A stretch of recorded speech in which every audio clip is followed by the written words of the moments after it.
ऐसी ही बेहतरीन कहानियाँ सुनने के लिए केपी नॉवल चैनल को लाइक, शेयर और सब्सक्राइब करें। आने वाली कहानियों के बारे में जानने के लिए हमारे टेलीग्राम से जुड़ें। लिंक डिस्क्रिप्शन में है। Hitman with A badass system, अध्याय 1181 एंडोहर की चेतावनी। देवताओं के राज्य में एक चमकदार नीले चांद से प्रकाशित तारों वाले आकाश के नीचे शेषत एक विशाल संगमरमर की इमारत के पास पहुंची। इसकी भव्यता अचूक थी, जो एक सुंदर ढंग से तैयार किए गए बगीचे के बीच में खड़ी थी। शांत वातावरण उस बैठक की गंभीरता के बिल्कुल विपरीत था जिसमें वह भाग लेने वाली थी। शानदार ढंग से शेषत हरे भरे बगीचे से गुजरी, उसके कदम शांत लेकिन उद्देश्यपूर्ण थे। जैसे ही वह इमारत में दाखिल हुई, उसने खुद को एक विशाल हॉल में पाया, जिसके केंद्र में एक विशाल गोल मेज खड़ी थी। इसके चारों ओर देवताओं के समूह के कुछ सबसे शक्तिशाली देवता इकट्ठे हुए थे। रुद्र, युद्ध के देवता; जोरियन, सूर्य के देवता; फ्लोरा, प्रकृति की देवी; वेलोरियन, वीरता के देवता; और क्रानार, बिजली के देवता। प्रत्येक देवता अपनी राजसी कुर्सियों पर बैठे थे, जो उनके संबंधित क्षेत्रों को दर्शाती थीं। हालांकि मेज के सिर पर सबसे बड़ी सिंहासन जैसी कुर्सी कई अन्य सीटों के साथ स्पष्ट रूप से खाली रही। शेषत के आगमन पर फ्लोरा ने अपनी आवाज में गंभीरता के साथ उसका अभिवादन किया। पैंथियन में आपका स्वागत है, शेषत, उसने कहा, एक देवी का उनके बीच स्वागत करने के लिए आरक्षित औपचारिकताओं का पालन करते हुए। शेषत ने सिर हिलाकर फ्लोरा को स्वीकार किया। उसकी अभिव्यक्ति शांत थी, फिर भी महत्वपूर्ण मामलों की एक अव्यक्त समझ से भरी हुई थी। जैसे ही देवताओं ने संक्षिप्त अभिवादन का आदान प्रदान किया, सूर्य के देवता जोरियन ने बातचीत को आगे बढ़ाने का बीड़ा उठाया। वह खड़ा हुआ, उसकी उपस्थिति ने ध्यान आकर्षित किया और शुरू हुआ। अब जब हम सभी यहाँ हैं, उसकी आवाज़ पूरे हॉल में गूंज उठी। हमें उस अभूतपूर्व घटना को संबोधित करना चाहिए जो घटित हुई है। सभी की नज़रें जोरियन पर थीं, जब वह अपनी आवाज़ को गंभीर रखते हुए आगे बढ़ रहा था। रेन, वर्षा के देवता, गिर गए हैं। यह एक ऐसी घटना है जिसकी हम में से किसी ने कल्पना नहीं की थी, और यह हमारे इतिहास में एक महत्वपूर्ण मोड़ है। हमारे अस्तित्व के नियमों को चुनौती दी गई है, और हमें निहितार्थों को समझने और अपनी कार्रवाई का फैसला करने के लिए एक साथ आना चाहिए। जोरियन की आवाज़ में देवताओं के विशाल हॉल में अधिकार और चिंता का मिश्रण गूंज रहा था। रैनार की हत्या ने एक ऐसा सच उजागर किया है जिसके बारे में हमने कभी सोचा भी नहीं था, उसने गंभीर स्वर में कहा। यह साबित हो चुका है कि हम देवताओं को भी मारा जा सकता है। ये रहस्योद्घाटन हमारे अस्तित्व की नींव को हिला देता है। एकत्रित देवताओं ने उसके शब्दों को आत्मसात कर लिया। उनके चेहरों पर अविश्वास से लेकर चिंता तक की भावनाएं झलक रही थीं। जोरियन जो कह रहा था उसके निहितार्थों से कमरा भरा हुआ था। हमने हमेशा खुद को अजेय, शाश्वत माना है, जोरियन ने आगे कहा। उसकी नज़र अपने साथी देवताओं के चेहरों पर घूम रही थी। लेकिन इस घटना ने उस विश्वास को चकनाचूर कर दिया है। एक अज्ञात हत्यारे ने न केवल हमारे अपने लोगों में से एक की जान ले ली है, बल्कि हमारे साम्राज्यों की कथित व्यवस्था को भी चुनौती दी है। जोरियन की आंखों में तीव्रता बढ़ती गई क्योंकि उसने स्थिति की गंभीरता को रेखांकित किया। ये सिर्फ रैनार के नुकसान के बारे में नहीं है, यह इस हत्यारे द्वारा हम सभी के लिए पैदा किए जाने वाले संभावित खतरे के बारे में है। अगर हम में से किसी एक को मारा जा सकता है, तो हम में से कोई भी सुरक्षित नहीं है। हमें इस नई वास्तविकता को स्वीकार करना चाहिए और खुद को उन संभावनाओं के लिए तैयार करना चाहिए जिनके बारे में हमने कभी नहीं सोचा था कि हमें उन पर विचार करना होगा। जब जोरियन के गंभीर शब्द पूरे हॉल में गूंजते रहे, तो सेराफिन के अप्रत्याशित आगमन से माहौल अचानक बदल गया। वह कमरे में चली गई। उसकी उपस्थिति शांत लेकिन प्रभावशाली थी। उसके हाथ में एक गोलाकार वस्तु थी जो एक अलौकिक चमक के साथ स्पंदित हो रही थी। सेराफिन, इस महत्वपूर्ण चर्चा के बीच में तुम यहाँ क्यों आए हो? मुझे लगा कि मैंने तुम्हें कुछ और काम सौंपा है। जोरियन, थोड़ा हैरान होकर, उससे बात की। बिना एक पल भी चूके, सेराफिन ने गोलाकार वस्तु को उठाया। उसकी आवाज़ स्थिर और आश्वस्त थी। एंडोहर कुछ महत्वपूर्ण संदेश देना चाहती थी। मुझे लगता है कि इसे सुनना हमारे हित में है। युद्ध के देवता रुद्र उपहास से भरे स्वर में हंसी के साथ हस्तक्षेप करने से खुद को रोक नहीं पाए। आह, तो समय और स्थान का देवता अब एक गोले के माध्यम से बोलता है। तुम्हारा आलीशान जेल तुम्हारे साथ कैसा व्यवहार कर रहा है, एंडोहर? गोले के भीतर से एंडोहर की आवाज़ उभरी, जो अपने आप में मजाक से भरी हुई थी। काफ़ी नज़ारा था तुम सभी को भ्रम और भय में उलझा हुआ देखना, खास तौर पर अज्ञात खतरों को कम आंकने के बारे में मेरी चेतावनियों की अनदेखी करने के बाद। जोरियन ने बातचीत को फिर से केंद्रित करते हुए सेराफिन की ओर रुख किया। एंडोहर इस डिवाइस के जरिए कैसे संवाद कर रहा है? यह कोई आम बात नहीं है। एक जानकार मुस्कान के साथ सेराफिन ने जवाब दिया, सूचना की देवी के रूप में इस तरह के संचार को सुविधाजनक बनाना मेरी क्षमताओं में है, जोरियन। उसके शब्द जानबूझकर थे और उसने कोई और स्पष्टीकरण नहीं दिया, जिससे हवा में रहस्यमय अधिकार की भावना लटकी हुई थी। जैसे ही एंडोहर की आवाज़ गोले से गूंजी, उसके स्वर में तीखे व्यंग्य थे। तुम इतने मूर्ख कैसे हो सकते हो? उसने शुरू किया, उसके शब्द भव्य हॉल में गूंज रहे थे। कोई भी हत्यारा भगवान को नहीं मार सकता। भगवान को मारने के लिए भगवान की आवश्यकता होती है। ऑर्ब से एक हंसी निकली। स्थिति पर एंडोहर का मनोरंजन स्पष्ट था। यह अंधेरे का देवता है जिसने रेनार के अस्तित्व को समाप्त कर दिया। और यहाँ आप हैं, हमेशा की तरह चक्कर काटते हुए, बेखबर। इस रहस्योद्घाटन पर जोरियन की भौहें तन गईं। अंधकार का देवता इस समय हमारी प्राथमिक चिंता नहीं है, एंडोहर, उसने दृढ़ता से जवाब दिया। वह 5000 साल पहले पैंथियन के लिए एक महत्वपूर्ण खतरा नहीं था, और वह आज भी है। बिना किसी बाधा के ऑर्ब से एंडोहर की आवाज में मजाक की धार थी। ओह, क्या ऐसा है? शायद आपको रेनार से यह कहना चाहिए। ओह, रुको, आप नहीं कर सकते। उसे उसी देवता ने मार डाला है जिसे आप महत्वहीन मानते हैं। एंडोहर के शब्द हवा में भारी थे, जो रेनार के कम आंकने और अनदेखी की एक स्पष्ट याद दिलाते थे जिसके कारण उसकी मृत्यु हुई थी। जवाब में रुद्र की हंसी पूरे हॉल में गूंज उठी, जिसमें थोड़ी बहुत उपहास की झलक भी थी। मैंने अपनी शक्ति के एक अंश से ही अंधेरे के देवता को उसकी ही शादी में मार डाला था।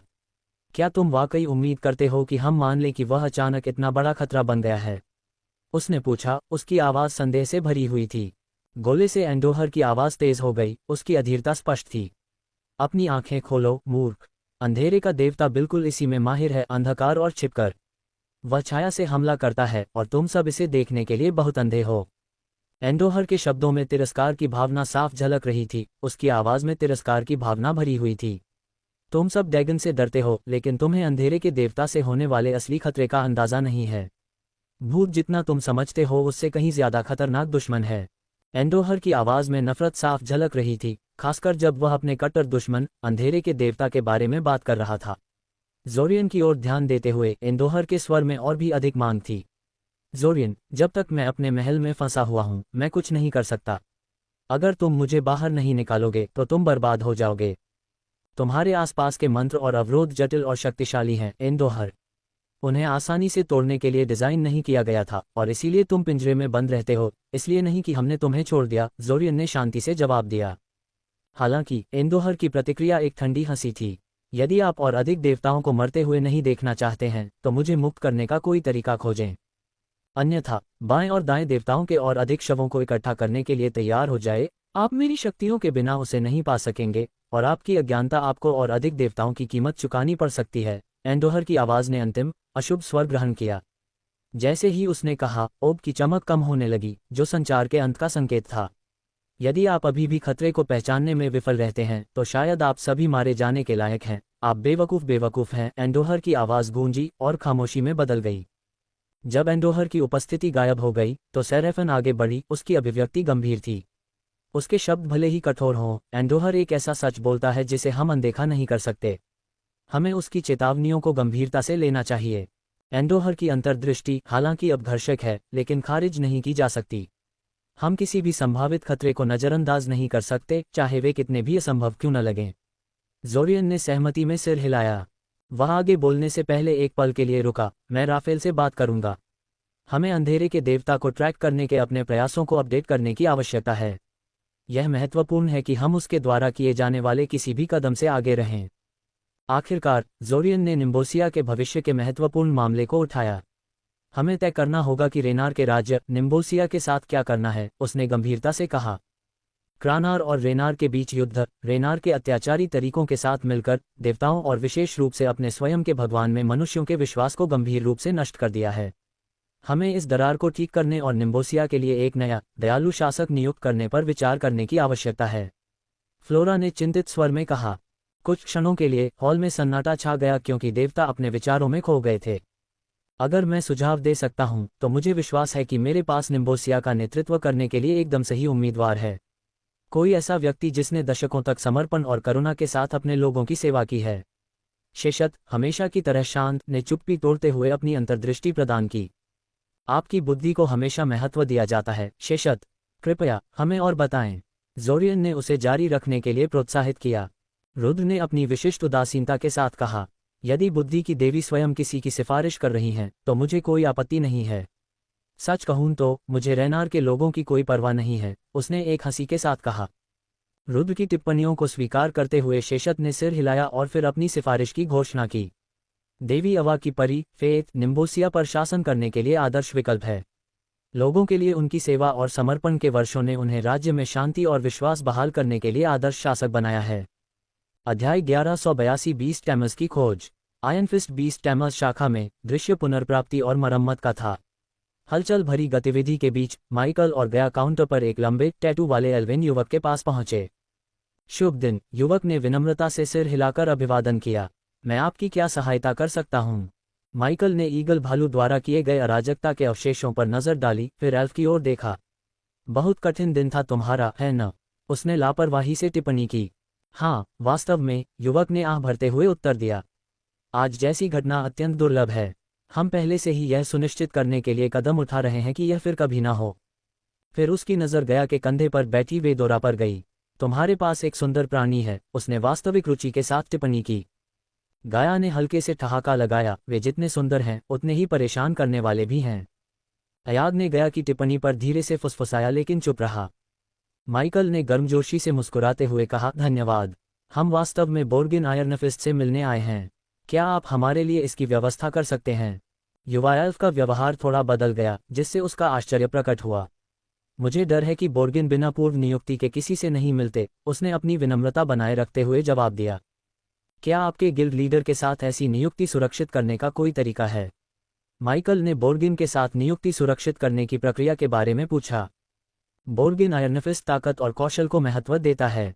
उसका ध्यान आकर्षित करने के लिए आपको इन गुणों का प्रदर्शन करना होगा, युवा एल्फ ने समझाया। फिर उसने काउंटर पर एक पीले रंग का चर्मपत्र लिया और उसे उनके सामने खोल दिया। यहाँ देवी शेषत की सेना की ओर से एक अनुरोध है, उसने दस्तावेज की ओर इशारा करते हुए कहा। उन्हें जंगल के बाहरी इलाके में आतंक मचाने वाले एक दुष्ट ग्रिफिन को पकड़ने में मदद की जरूरत है। इसे पूरा करने से निश्चित रूप से बोर्गिन की दिलचस्पी बढ़ सकती है। जब एल्फ बोल रहा था तो उसकी नज़र माइकल और गया पर टिकी हुई थी। उसे लगा कि उनके बीच जो कुछ भी है वह आंखों से नहीं दिखता। गया माइकल की ओर झुकी, फुसफुसाते हुए बोली, ये समय की बर्बादी है। चलो रात होने का इंतजार करते हैं, बोर्गिन के चैम्बर में घुसते हैं और अगर वह सहयोग करने से इनकार करता है तो उसे अपना रास्ता समझाते हैं। माइकल ने धीरे से अपना सिर हिलाया, उसके सुझाव को खारिज कर दिया, जबकि युवा एल्फ उनकी फुसफुसाती रणनीति से अनजान उनके जवाब का बेसब्री से इंतजार कर रहा था। हम इसे ले लेंगे। माइकल ने एल्फ के हाथ से चर्मपत्र लेने से पहले एल्फ की ओर सिर हिलाया। युवा एल्फ से दूर जाते हुए माइकल ने खोज को स्वीकार करने का अपना निर्णय सुनाया। हम ये खेल क्यों खेल रहे हैं? हम सीधे बोर्गिन का सामना कर सकते हैं। गया ने उसका हाथ पकड़ते हुए पूछा। माइकल ने हल्की हंसी के साथ उसके हमेशा के सीधे दृष्टिकोण की सराहना की। ये सिर्फ बोर्गिन से मिलने के बारे में नहीं है, उसने समझाया। मैंने पहले ईगल भालू के साथ कुछ देखा था। तुम्हारी उपस्थिति ने इसे प्रभावित किया। मैं इसे और आगे बढ़ाना चाहता हूँ, देखना चाहता हूँ कि तुम्हारा प्रभाव दूसरे प्राणियों तक फैला है या नहीं।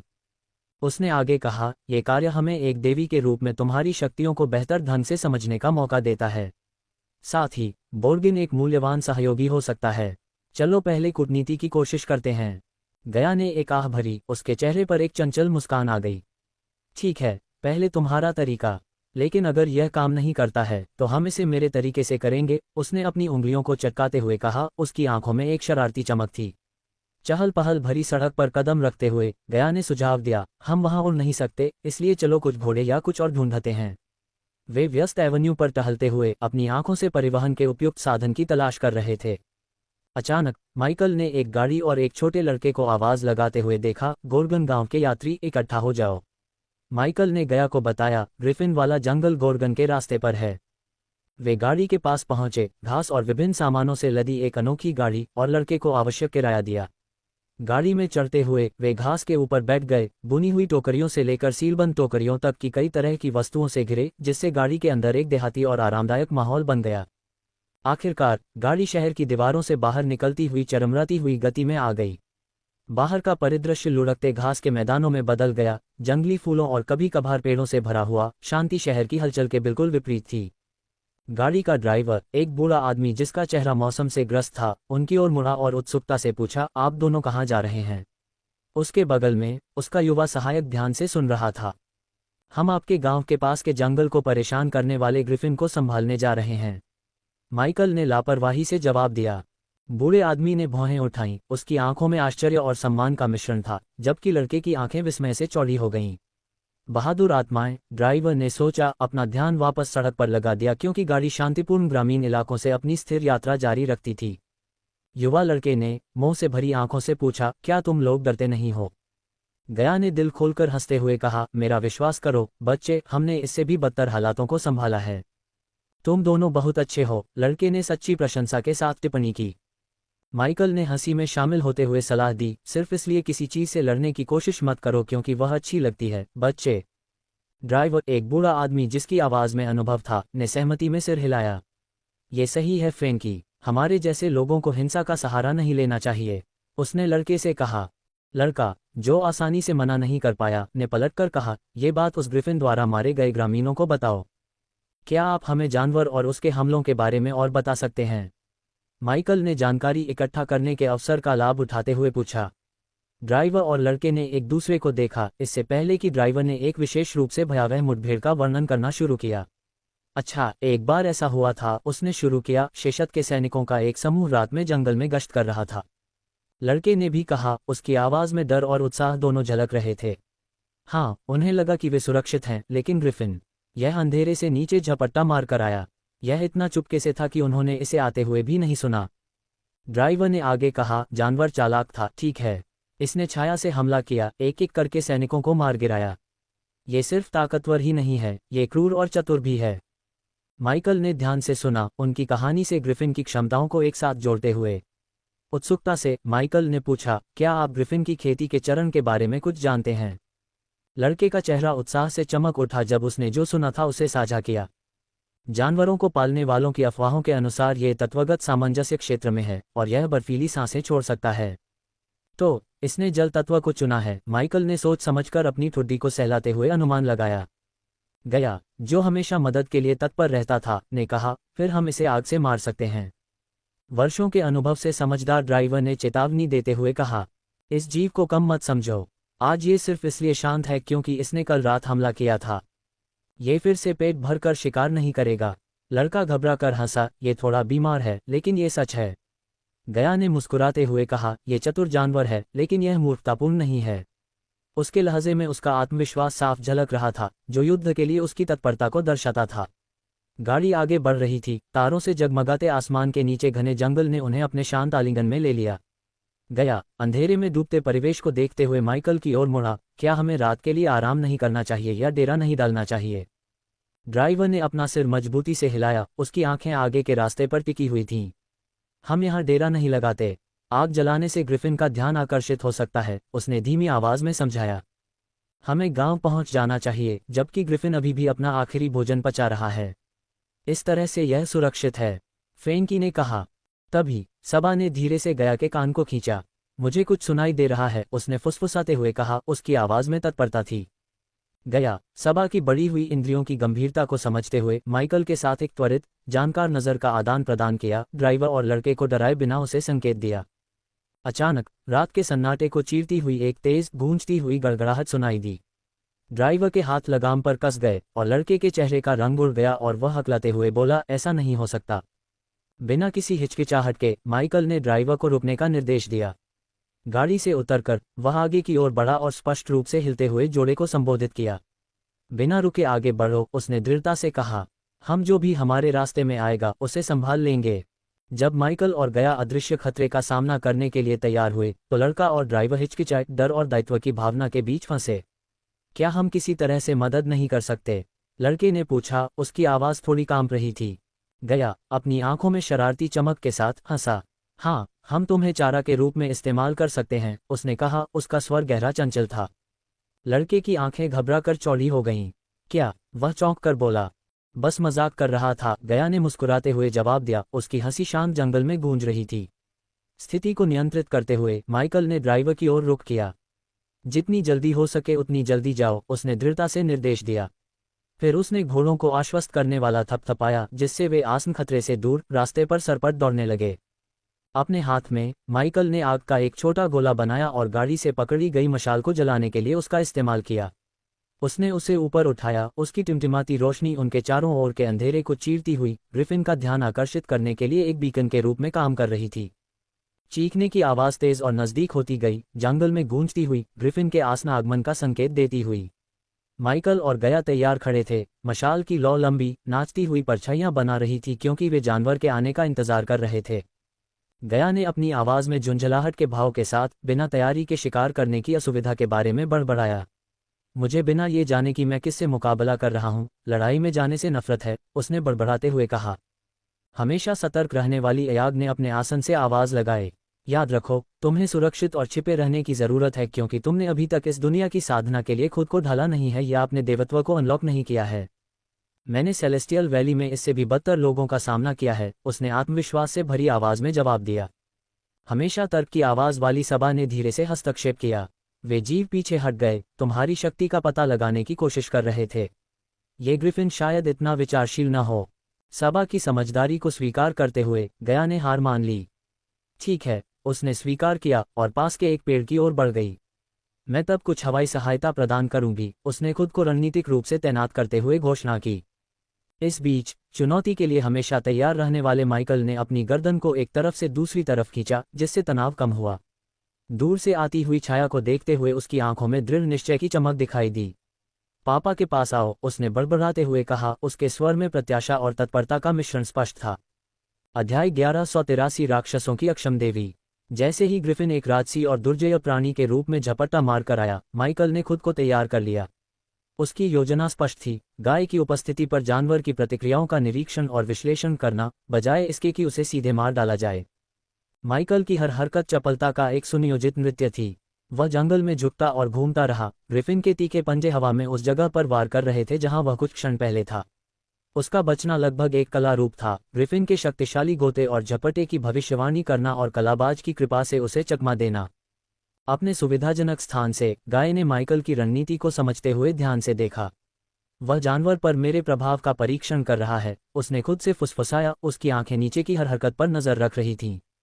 उसे जाते हुए देखो, जैसे कि यह कोई खेल हो, अयाग ने प्रशंसा और अधीरता के मिश्रण के साथ कहा। हाँ, लेकिन ध्यान दे कि कैसे हर बार जब वह गया के पास झपट्टा मारता है तो ग्रिफिन मजबूत होता जा रहा है, सभा ने कहा, उसकी आवाज में जिज्ञासा थी।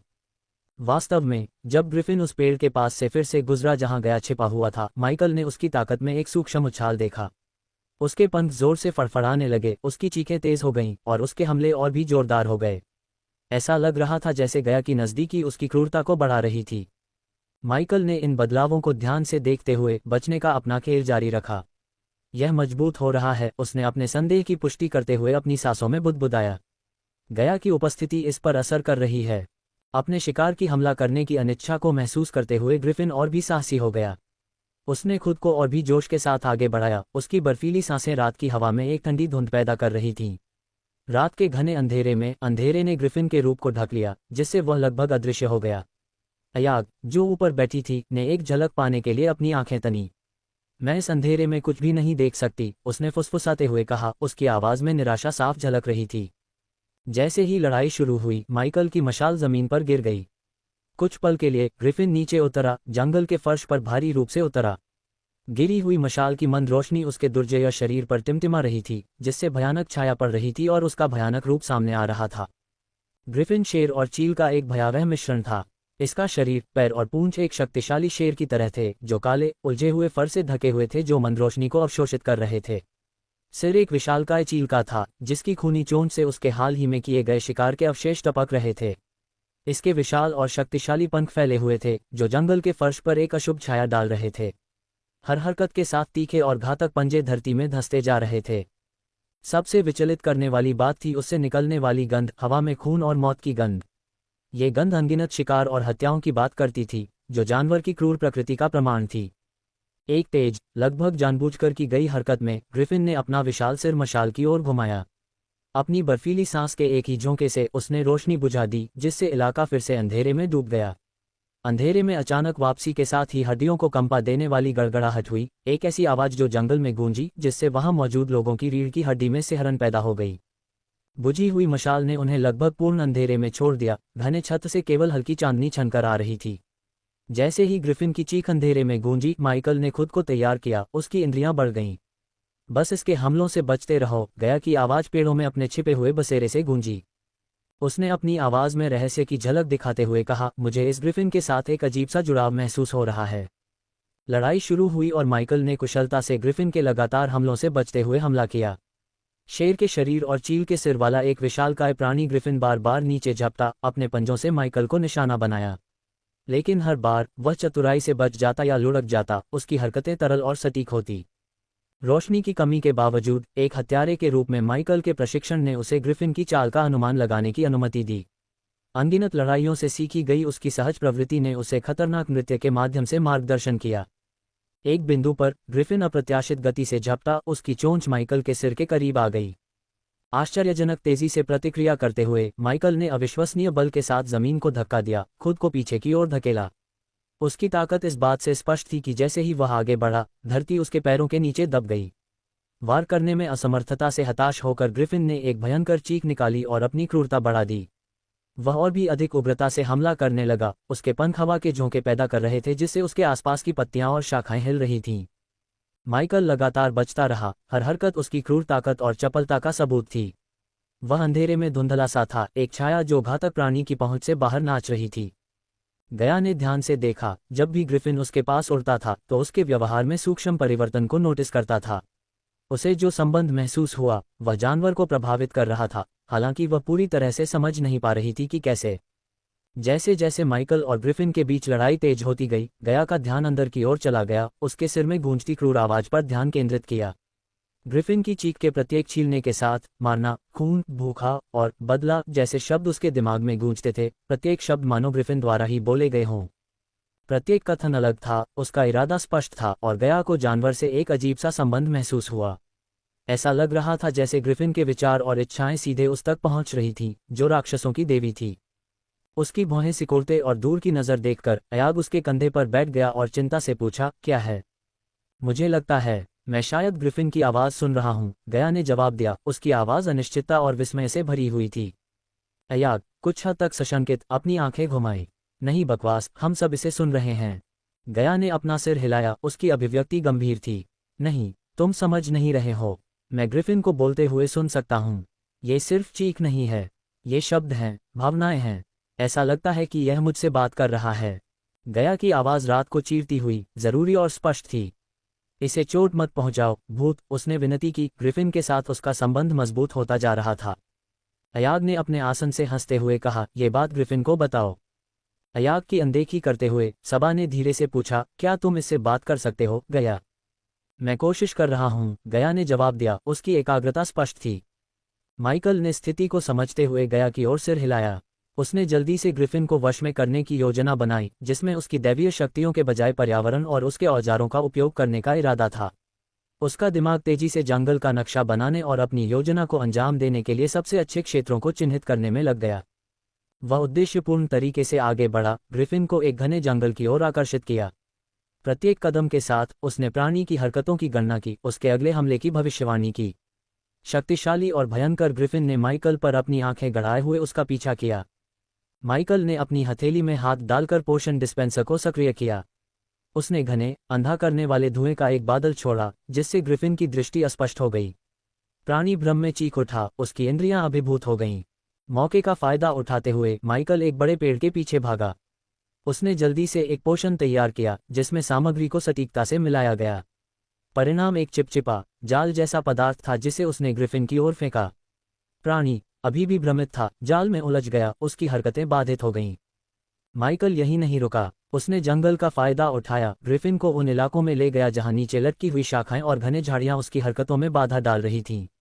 हर कदम सोच समझकर उठाया गया था, हर हरकत जानवर को थका देने और भ्रमित करने के लिए की गई थी, बिना उसे नुकसान पहुंचाए। जब ग्रिफिन संघर्ष कर रहा था, माइकल ने उसके व्यवहार को देखा, गया के प्रभाव के संकेतों की तलाश में। प्राणी की आक्रामकता थोड़ी कम होती दिख रही थी, उसकी आंखें कम उग्र थीं, मानो गया के संवाद करने के प्रयासों का असर हो रहा था। जब ग्रिफिन अब काफी धीमा हो गया था, माइकल ने सावधानी से संपर्क किया। उसने एक हाथ बढ़ाया, एक शांत ऊर्जा का संचार किया, एक ऐसा कौशल जिसे उसने अनगिनत लड़ाइयों में निखारा था। ग्रिफिन अपने जंगलीपन को शांत करते हुए हिचकिचाया, उसकी सांसें भारी और कठिन थीं। माइकल ने धीरे से कहा, उसकी आवाज़ स्थिर और आश्वस्त करने वाली थी, हम तुम्हें चोट पहुंचाने के लिए यहाँ नहीं हैं। शांत हो जाओ, हम मदद कर सकते हैं। ग्रिफिन की आंखें माइकल की आंखों से मिल गईं, उनके बीच एक मौन समझ गुजर रही थी। धीरे धीरे राजसी प्राणी की मांसपेशियां शिथिल हो गईं और उसके पंख पीछे मुड़ गए। ये परिवर्तन उल्लेखनीय था, एक भयंकर बेकाबू जानवर से एक शांत लगभग सौम्य प्राणी में। पृष्ठभूमि में गया विस्मय में देख रही थी, ग्रिफिन के साथ उसका संबंध मजबूत हो रहा था। उसने आराम के शब्द फुसफुसाए, उसकी आवाज़ रात भर चलती रही, ग्रिफिन के कानों तक पहुंची। जानवर ने जवाब दिया, उसकी आवाज़ें नर्म लगभग मधुर ध्वनियों में बदल गईं। माइकल ने पीछे हटकर गया को पास आने के लिए जगह दी। वह ग्रिफिन की ओर चली गई, उसकी उपस्थिति एक सुखदायक आभा बिखेर रही थी। ग्रिफिन ने उसे राक्षसों की देवी के रूप में पहचानते हुए सम्मान और स्वीकृति के संकेत में अपना सिर नीचे कर लिया। ग्रिफिन का व्यवहार अचानक बदल गया, उसके पहले के सम्मान की जगह क्रोध और हताशा ने ले ली। उसने गया को घूरा, उसके शब्द तीखे थे। तुम सबसे अक्षम देवी हो जिसे मैंने कभी देखा है, उसने तिरस्कार से भरी आवाज में कहा। तुम राक्षसों की देवी के रूप में इतनी बुरी तरह विफल कैसे हो गई? गया ग्रिफिन के कठोर शब्दों से अचंभित होकर अपनी प्रतिक्रिया देते हुए लड़खड़ा गई। मैंने नहीं, उसने शुरू किया, उसकी आवाज अनिश्चितता में धीमी हो गई। माइकल ने गया में परिवर्तन को देखते हुए चिंता की पीड़ा महसूस की। उसने उसे कभी इतना विचलित नहीं देखा था, उसका हमेशा अडिग आत्मविश्वास ग्रिफिन के आरोपों से चकनाचूर हो गया था। तुमने हमें गुलाम बनने दिया, ग्रिफिन ने जारी रखा, प्रत्येक शब्द के साथ उसकी आवाज बढ़ती गई। तुम्हें हमारी रक्षा करनी थी, फिर भी हम यहाँ हैं, इन वश में करने वालों के लिए बंदी और खिलौने। गया को जवाब देने में कठिनाई हो रही थी, उसकी हमेशा की बहादुरी कहीं नजर नहीं आ रही थी। आरोपों ने उसे गहराई से झकझोर दिया, एक देवी के रूप में उसकी नई जिम्मेदारियों का बोझ उस पर हावी हो गया। माइकल असहाय होकर देखता रहा, ग्रिफिन के शब्दों को सुन नहीं पाया, लेकिन गया पर उनके प्रभाव को साफ साफ देख पाया। उसकी आंखें, जो हमेशा इतनी चमकीली और उग्र होती थीं, अब आत्मसंदेह और चोट की झलक दिखा रही थीं। ग्रिफिन का गुस्सा कम नहीं हुआ। एक देवी के रूप में तुम असफल हो, उसने गुर्राते हुए कहा, उसकी आंखें गया की ओर टिकी हुई थीं। तुम कभी उसके बच्चे की मां बनने की उम्मीद कैसे कर सकती हो? उसने तिरस्कार और चुनौती के मिश्रण के साथ माइकल की ओर सिर हिलाते हुए कहा। गया का चेहरा उतर गया, ग्रिफिन के शब्द उसे चाकू की तरह काट रहे थे। न केवल एक देवी के रूप में बल्कि एक संभावित मां के रूप में भी असफल होने के आरोप ने उसे अवाक कर दिया। ग्रिफिन के शब्दों की गंभीरता ने उसके हमेशा के त्वरित जवाबों को खामोश कर दिया। अध्याय 1184 सिस्टम से एक और खोज। गया, जो आमतौर पर उग्र शब्दों और त्वरित जवाबों का बवंडर होती है, चुपचाप खड़ी थी। ग्रिफिन के शब्दों का भार उस पर भारी था। माइकल ने उसकी परेशानी को महसूस करते हुए धीरे से उसके कंधे को दबाया। इसने तुम्हें क्या कहा? उसने पूछा, उसकी आवाज चिंता से भरी हुई थी। अपनी सामान्य बोल टोन के विपरीत एक छोटी, संकोची आवाज के साथ गया ने ग्रिफिन के कठोर आरोपों को दोहराया। इसने मुझे एक असफल, एक देवी के रूप में, एक संभावित मां के रूप में कहा, उसने बड़बड़ाते हुए कहा। उसका सामान्य आत्मविश्वास डगमगा रहा था। जवाब में माइकल ने बस उसकी आंखों में देखा। मेरी बात सुनो, गया, उसने शुरू किया, उसकी आवाज स्थिर और आश्वस्त करने वाली थी। देवी होने से पहले तुम गया हो, भयंकर, बदतमीज, बदमिजाज सांप जिसे हम सभी जानते हैं और प्यार करते हैं। ये तुम नहीं हो, तुम हमेशा जवाब देते हो। कोई भी, यहां तक कि एक ग्रिफिन भी, तुम्हें चुप नहीं करा सकता। माइकल के शब्दों को सुनकर गया की आंखों में फिर से एक चिंगारी जल उठी। उसने एक गहरी सांस ली, उसकी आंखों में छाई चिंता और चिंता धीरे धीरे गायब हो गई। उसके सच्चे स्व की पुष्टि, उसके नए पाए गए देवत्व से स्वतंत्र, ने उस परिचित आग को वापस ला दिया जिसके लिए वह जानी जाती थी। गया, माइकल के शब्दों से उसकी उग्र आत्मा फिर से प्रज्वलित हो गई। अचानक ग्रिफिन के चेहरे पर एक जोरदार थप्पड़ मारा। सुनो, तुम कमीने चेहरे हो, उसने थूका, उसकी आवाज गुस्से से उबल रही थी। उसने ग्रिफिन को घूर कर देखा, उसकी आंखें तीव्रता से जल रही थीं। मुझे एक दिन पहले तक ये भी नहीं पता था कि मैं एक देवी हूं, तो मुझे राक्षसों के बारे में कैसे पता होना चाहिए था? उसने तीखी प्रतिक्रिया दी। अचानक थप्पड़ और उसके गुस्से से स्तब्ध, ग्रिफिन केवल एक हैरान, क्या बकवास है, प्रतिक्रिया दे सका। और किसने तुम्हें परेशानी पैदा करने और जानवरों को पालने वालों का ध्यान आकर्षित करने के लिए कहा हो? उसने पूछा। तुम मुझे पीड़ित दिखाने की हिम्मत मत करना, तुम बदसूरत कुत्ते हो। उसके तीखे और अडिग शब्द जंगल में गूंज उठे। उसके उग्र व्यवहार से चकित ग्रिफिन को लगा कि उसके साथ बहस करना व्यर्थ है। उसकी नई नई दृढ़ता से उत्साहित होकर गया ने ग्रिफिन के सिर पर जोरदार तमाचा मारा, जिससे वह दर्द से चिल्ला उठा। मां, ग्रिफिन चिल्लाया। जब उसने उस प्राणी को डांटा तो उसकी गहरी हंसी जंगल में गूंज उठी। तुम बेवकूफ, बदसूरत कुत्ते हो, तुमने अपनी देवी पर हमला करने की हिम्मत की, दूसरों की तो बात ही छोड़ो, उसने कहा। उसकी आवाज में तिरस्कार भरा हुआ था। स्पष्ट रूप से दर्द में दिख रहे ग्रिफिन ने फुसफुसाते हुए कहा, यह उचित नहीं है। ग्रिफिन को अनदेखा करते हुए गया ने उसे फिर से थप्पड़ मारा। तुमने ग्रामीणों यात्रियों पर हमला किया और फिर जब वे वापस लड़े तो इसे अनुचित कहने की हिम्मत कैसे हुई? उसका हाथ ग्रिफिन के चेहरे पर एक तीखी दरार के साथ लगा। तुमने वास्तव में क्या होने की उम्मीद की थी? उसने पूछा। जवाब में ग्रिफिन केवल कराह सकता था, जो स्पष्ट रूप से गया के उग्र व्यवहार से अभिभूत था। अब माइकल के कंधे पर बैठी अयाग ने एक तरफा तर्क को देखते हुए ठहाका लगाया। मैं नहीं सुन सकती कि ग्रिफिन क्या कह रहा है, लेकिन ऐसा लगता है कि वह गया के मन की बात समझ रहा है। उसने मनोरंजन के साथ टिप्पणी की, जो उनके सामने हो रहे तमाशे से पूरी तरह से मनोरंजन कर रही थी। ग्रिफिन ने अपनी आवाज़ में दुख के संकेत के साथ गया को बताया। उन्होंने मेरे साथी को मार डाला, हमारे अंडे नष्ट कर दिए। उसके स्वर में दर्द और आक्रोश का मिश्रण था। गया का हाथ, जो एक और थप्पड़ मारने के लिए तैयार था, ग्रिफिन के शब्दों को समझते समय बीच हवा में रुक गया। उसकी अभिव्यक्ति थोड़ी नर्म हो गई, लेकिन उसकी आंखों में अभी भी दृढ़ संकल्प था। क्या ये तुम्हारे मारने से पहले था या बाद में? उसने पूछा, उसकी आवाज़ में नई गंभीरता थी। मैंने उसके बाद हत्या करना शुरू किया, ग्रिफिन ने स्वीकार किया।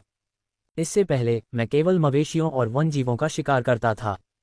यह क्या कह रहा है? माइकल, जो इस बातचीत को देख रहा था, ने गया से अपडेट के लिए पूछा। ये बेवकूफ़ ग्रिफिन कहता है कि उसने हमला करना शुरू कर दिया क्योंकि जानवरों को पालने वालों ने उसके साथी को मार डाला और उनके अंडों को नष्ट कर दिया। उसने ग्रिफिन की दुखद कहानी उसे सुनाई। ये वास्तव में एक त्रासदी है। सबा ने ये सुनकर आहें भरने से खुद को नहीं रोका। उसकी आवाज़ में स्थिति की उदासी झलक रही थी। ग्रिफिन की दुखद कहानी के जवाब में गया की अभिव्यक्ति ठंडी हो गई। उसकी आंखों में हत्या के इरादे की झलक दिखाई दी। मैं जो पहले ही हो चुका है उसे बदल नहीं सकती, उसने दृढ़ता से कहा, लेकिन मैं तुम्हारे लिए किसी तरह का न्याय मांगूंगी। उसने जारी रखा, उसकी आवाज़ सख्त होती जा रही थी। अगर तुम राक्षस लोगों को परेशान करते हो और शिकार करते हो, बदले में शिकार होते हो, तो मैं हस्तक्षेप नहीं करूंगी। कामों के परिणाम होते हैं, लेकिन अगर वे जानवर पालने वाले या कोई और तुम्हें खेल या मौज मस्ती के लिए शिकार करता है। उसका स्वर ठंडा हो गया। तब वे सीखेंगे कि इस दुनिया के राक्षसों और जानवरों को सिर्फ मनोरंजन के लिए नहीं छेड़ा जाना चाहिए। अब तुम क्या करने जा रहे हो? ग्रिफिन स्पष्ट रूप से हैरान होकर बोला। मैं तुम्हारा एक कान काटकर जानवरों को पालने वालों के सामने ये सबूत पेश करने जा रहा हूं कि मैंने तुम्हारे साथ व्यवहार किया है। गया ने शांत भाव से उत्तर दिया। ग्रिफिन की आवाज़ में घबराहट बढ़ गई। क्या? इससे पहले कि ग्रिफिन कुछ प्रतिक्रिया कर पाता, गया ने बिना किसी हिचकिचाहट के उसे थप्पड़ मार दिया। सुनो, तुम बदसूरत कमीने, हमारे जाने के बाद तुम उड़ जाओगे, रहने के लिए कोई और जगह ढूंढोगे और जीवित रहने के लिए मवेशियों और अन्य जीवों का शिकार करना जारी रखोगे। फिर से शुरू करो। जैसे ही वह ग्रिफिन के करीब गई, उसकी आंखें खड़ी दरारों में बदल गईं, जो उसकी नागा विरासत का संकेत था। उसके कैनाइन खतरनाक नुकीले दांतों में बदल गए और उसने अंतिम चेतावनी दी, अगर तुमने कभी और परेशानी खड़ी की तो अगली बार तुम्हें डार्क क्वीन के रूप में मुझसे निपटना होगा। उसके शब्दों में धमकी और अधिकार का मिश्रण था, जिससे संदेह की कोई गुंजाइश नहीं थी। ग्रिफिन उसकी चेतावनी की गंभीरता को समझता हुआ प्रतीत हुआ। उसकी पिछली अवज्ञा की जगह एक सावधान सम्मान ने ले ली। फिर एक तेज और सटीक झटके से गया ने ग्रिफिन का कान काट दिया, जिससे खून बहने लगा। ग्रिफिन दर्द से चीख उठा, उसकी चीख जंगल में गूंज उठी। बिना किसी हिचकिचाहट के गया ने जल्दी से जाल को काट दिया जिसमें ग्रिफिन फंसा हुआ था। फिर वह उसे घूरते हुए मुड़ी और आदेश दिया, मैं और काटने का फैसला करूंगी, इससे पहले कि तुम यहां से चले जाओ। अब आज़ाद हो चुके ग्रिफिन ने अपने पंखों को जोर से फड़फड़ाया, उनके ऊपर मंडराते हुए। उसने गया की ओर देखा, उसकी आंखों में डर और विस्मय का मिश्रण झलक रहा था। तुम सबसे पागल देवी हो जिसे मैंने कभी देखा है, उसने घोषणा की। ये दुनिया तुम दोनों पागल देवताओं के लिए तैयार नहीं है, उसने अपने स्वर में सम्मान के भाव के साथ कहा। उन अंतिम शब्दों के साथ ग्रिफिन आसमान में उड़ गया, रात में गायब हो गया। गया ने उसे जाते हुए देखा, उसके चेहरे पर संतुष्टि भरी मुस्कान थी। वह माइकल की ओर मुड़ी, विजयी भाव से ग्रिफिन का कान पकड़कर जानवरों को पालने वालों को उनके काम के सबूत के तौर पर पेश करने के लिए तैयार थी। थोड़ी देर बाद माइकल और गया चुपचाप चले गए। उनके बीच एक सहज और परिचित सहजता थी। वे एक दूसरे की संगति का आनंद ले रहे थे। उनके चारों ओर का जंगल रात की आवाज़ों से जीवंत था। कुछ घंटों बाद उन्होंने तय किया कि शहर लौटने का समय आ गया है। माइकल ने अपना पोर्टेबल पोर्टल सक्रिय किया और वे उसमें से होते हुए शहर की चहल पहल भरी सड़कों पर निकल आए। आयरनफिस्ट बीस टैमर्स के पास लौटने पर माइकल ने अपने काम के सबूत के तौर पर ग्रिफिन का कान पेश किया। ग्रिफिन मर चुका है, माइकल ने सीधे चेहरे से घोषणा की। काउंटर के पीछे युवा एल्फ अविश्वास में अपनी आंखें चौड़ी करके पूछा, आपने ऐसे जानवर को कैसे मार डाला? माइकल ने बेपरवाही के साथ उनके मुठभेड़ की एक कहानी गढ़ी। यह एक कठिन लड़ाई थी, लेकिन हम इसे मात देने में कामयाब रहे। ये सब रणनीति और जानवर की हरकतों को समझने के बारे में है। युवा एल्फ कान की प्रामाणिकता को सत्यापित करने के लिए एक पल के लिए गायब हो गया। जब वह वापस लौटा तो उसके चेहरे पर विस्मय था। ये वास्तव में एक ग्रिफिन का कान है। बोर्गिन आपसे मिलकर रोमांचित होगा। वह कल सुबह आपसे मिलेगा। वह हमेशा ऐसे शिकारियों से मिलने के लिए उत्सुक रहता है जो ऐसे अनियंत्रित और दुष्ट प्राणियों को मार सकते हैं। अच्छा, गया ने पहचान के पल का आनंद लेते हुए मुस्कुराते हुए कहा। उससे मिलने का इंतजार नहीं कर सकती, उसने अपनी आवाज में उत्साह के संकेत के साथ कहा। मैं सब कुछ व्यवस्थित कर दूंगी। आपने बहुत अच्छी सेवा की है। युवा योगिनी ने दोनों के लिए अपनी प्रशंसा को स्पष्ट करते हुए सिर हिलाया। जब वे आयरनफिस्ट बीस्ट टैमल्स से बाहर निकले तो माइकल और गया ने उपलब्धि का भाव साझा किया। आखिरकार माइकल और गया ने खुद को एक सराय में पाया जो रईसों को खाना खिलाती थी। उन्होंने जो कमरा किराए पर लिया था वह विशाल और अच्छी तरह से सुसज्जित था, जिसमें एक बड़ा आरामदायक बिस्तर, दीवारों पर सुंदर टेपेस्ट्री और नीचे की हलचल भरी सड़कों को देखने वाली एक छोटी बालकनी थी। विलासिता और शांति की भावना ने जगह को भर दिया, जो उनके हाल के रोमांच से बहुत जरूरी राहत प्रदान कर रहा था। बिस्तर पर बैठे हुए गया की अभिव्यक्ति विचारशील हो गई। मैं ग्रिफिन के साथ अपनी बातचीत के बारे में सोचने से खुद को रोक नहीं पा रही हूँ, उसने दूर से नजरें घुमाते हुए कहा। माइकल उसके बगल में बैठे हुए धीरे से पूछा, तुम्हारे दिमाग में क्या चल रहा है? मुझे लगता है कि मुझे जानवरों को काबू में करने वालों और राक्षसों के बारे में कुछ करना चाहिए। राक्षसों की देवी होने के नाते यह मेरी जिम्मेदारी लगती है, गया ने स्वीकार किया। उसकी आवाज अनिश्चितता से भरी हुई थी। माइकल ने उसकी दुविधा को समझते हुए सिर हिलाया। सिर्फ इसलिए काम मत करो क्योंकि तुमसे इसकी उम्मीद की जाती है।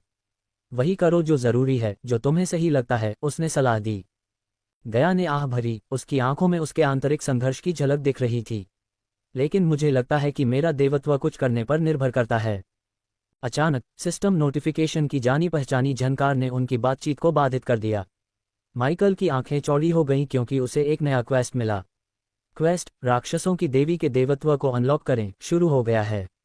गया को राक्षसों की देवी के रूप में उसकी भूमिका को समझने और अपनाने में मदद करें। जानवरों को नियंत्रित करने वालों और क्षेत्र के प्राणियों के बीच संघर्ष को सुलझाने में उसकी सहायता करें। खोज पूरी करने पर मेजबान को गया की खेती को देवताओं की खेती के क्षेत्र में बदलने और उसके देवत्व को अनलॉक करने का एक तरीका मिलेगा। अध्याय 1185 दो प्रमुख हाइड्रा ब्रीडर्स। सुबह एक सौम्य गर्मी के साथ आई जिसने परिदृश्य पर एक नर्म सुनहरी चमक बिखेरी। माइकल, गया और वेदोरा गया के कंधे पर बैठे आयरनफिस्ट बीस्ट टैमल्स के पास पहुंचे। दुर्जय जीवों को संभालने में अपनी विशेषज्ञता के लिए जाना जाने वाला गिल्ड सेजस्पायर के हरे भरे वातावरण की पृष्ठभूमि के खिलाफ शानदार ढंग से खड़ा था। जब वे गिल्ड के भव्य प्रवेश द्वार के पास पहुंचे तो चमकदार, जिज्ञासु आंखों वाले एक युवा योगिनी ने उनका स्वागत किया। उसकी निगाह गया पर टिकी रही, उसकी उपस्थिति के बारे में कुछ असाधारण महसूस करते हुए। सुप्रभात, उसने उनका अभिवादन किया। उसकी आवाज में श्रद्धा थी। क्या हम अब बोर्गिन से मिल सकते हैं? माइकल ने पूछा। उसका लहजा सीधा लेकिन सम्मानजनक था। सिस्टम से खोज उसके दिमाग पर भारी पड़ रही थी, एक रहस्य जो केवल उसे ही पता था। बेशक, मेरे पीछे आओ, उसने कहा, उन्हें गिल्ड के जटिल गलियारों से ले जाते हुए। उनके कदम लकड़ी के फर्श पर गूंज रहे थे, जो इन दीवारों के भीतर सामने आए इतिहास और अनगिनत कहानियों का संकेत दे रहे थे।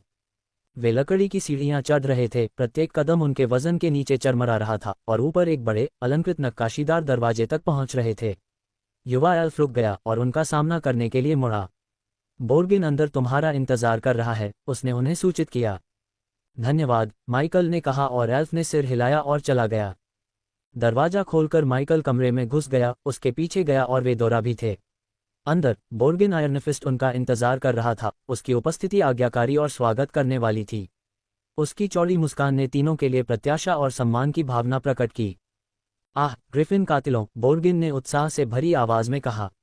कृपया बैठ जाओ। उसने एक बड़ी लकड़ी की मेज के चारों ओर की सीटों की ओर इशारा किया, जिस पर पौराणिक जानवरों की छवियों को जटिल रूप से उकेरा गया था। बोर्गिन अपनी कुर्सी पर पीछे की ओर झुक गया। लकड़ी की चरमराहट विशाल कक्ष में धीरे धीरे गूंज रही थी। वह ग्रिफिन बहुत लंबे समय से एक खतरा बना हुआ है, उसने कहा, उसकी आवाज राहत से भरी हुई थी। इसकी देखभाल करने के लिए धन्यवाद। माइकल ने अपने शांत व्यवहार को बनाए रखते हुए बातचीत का नेतृत्व किया।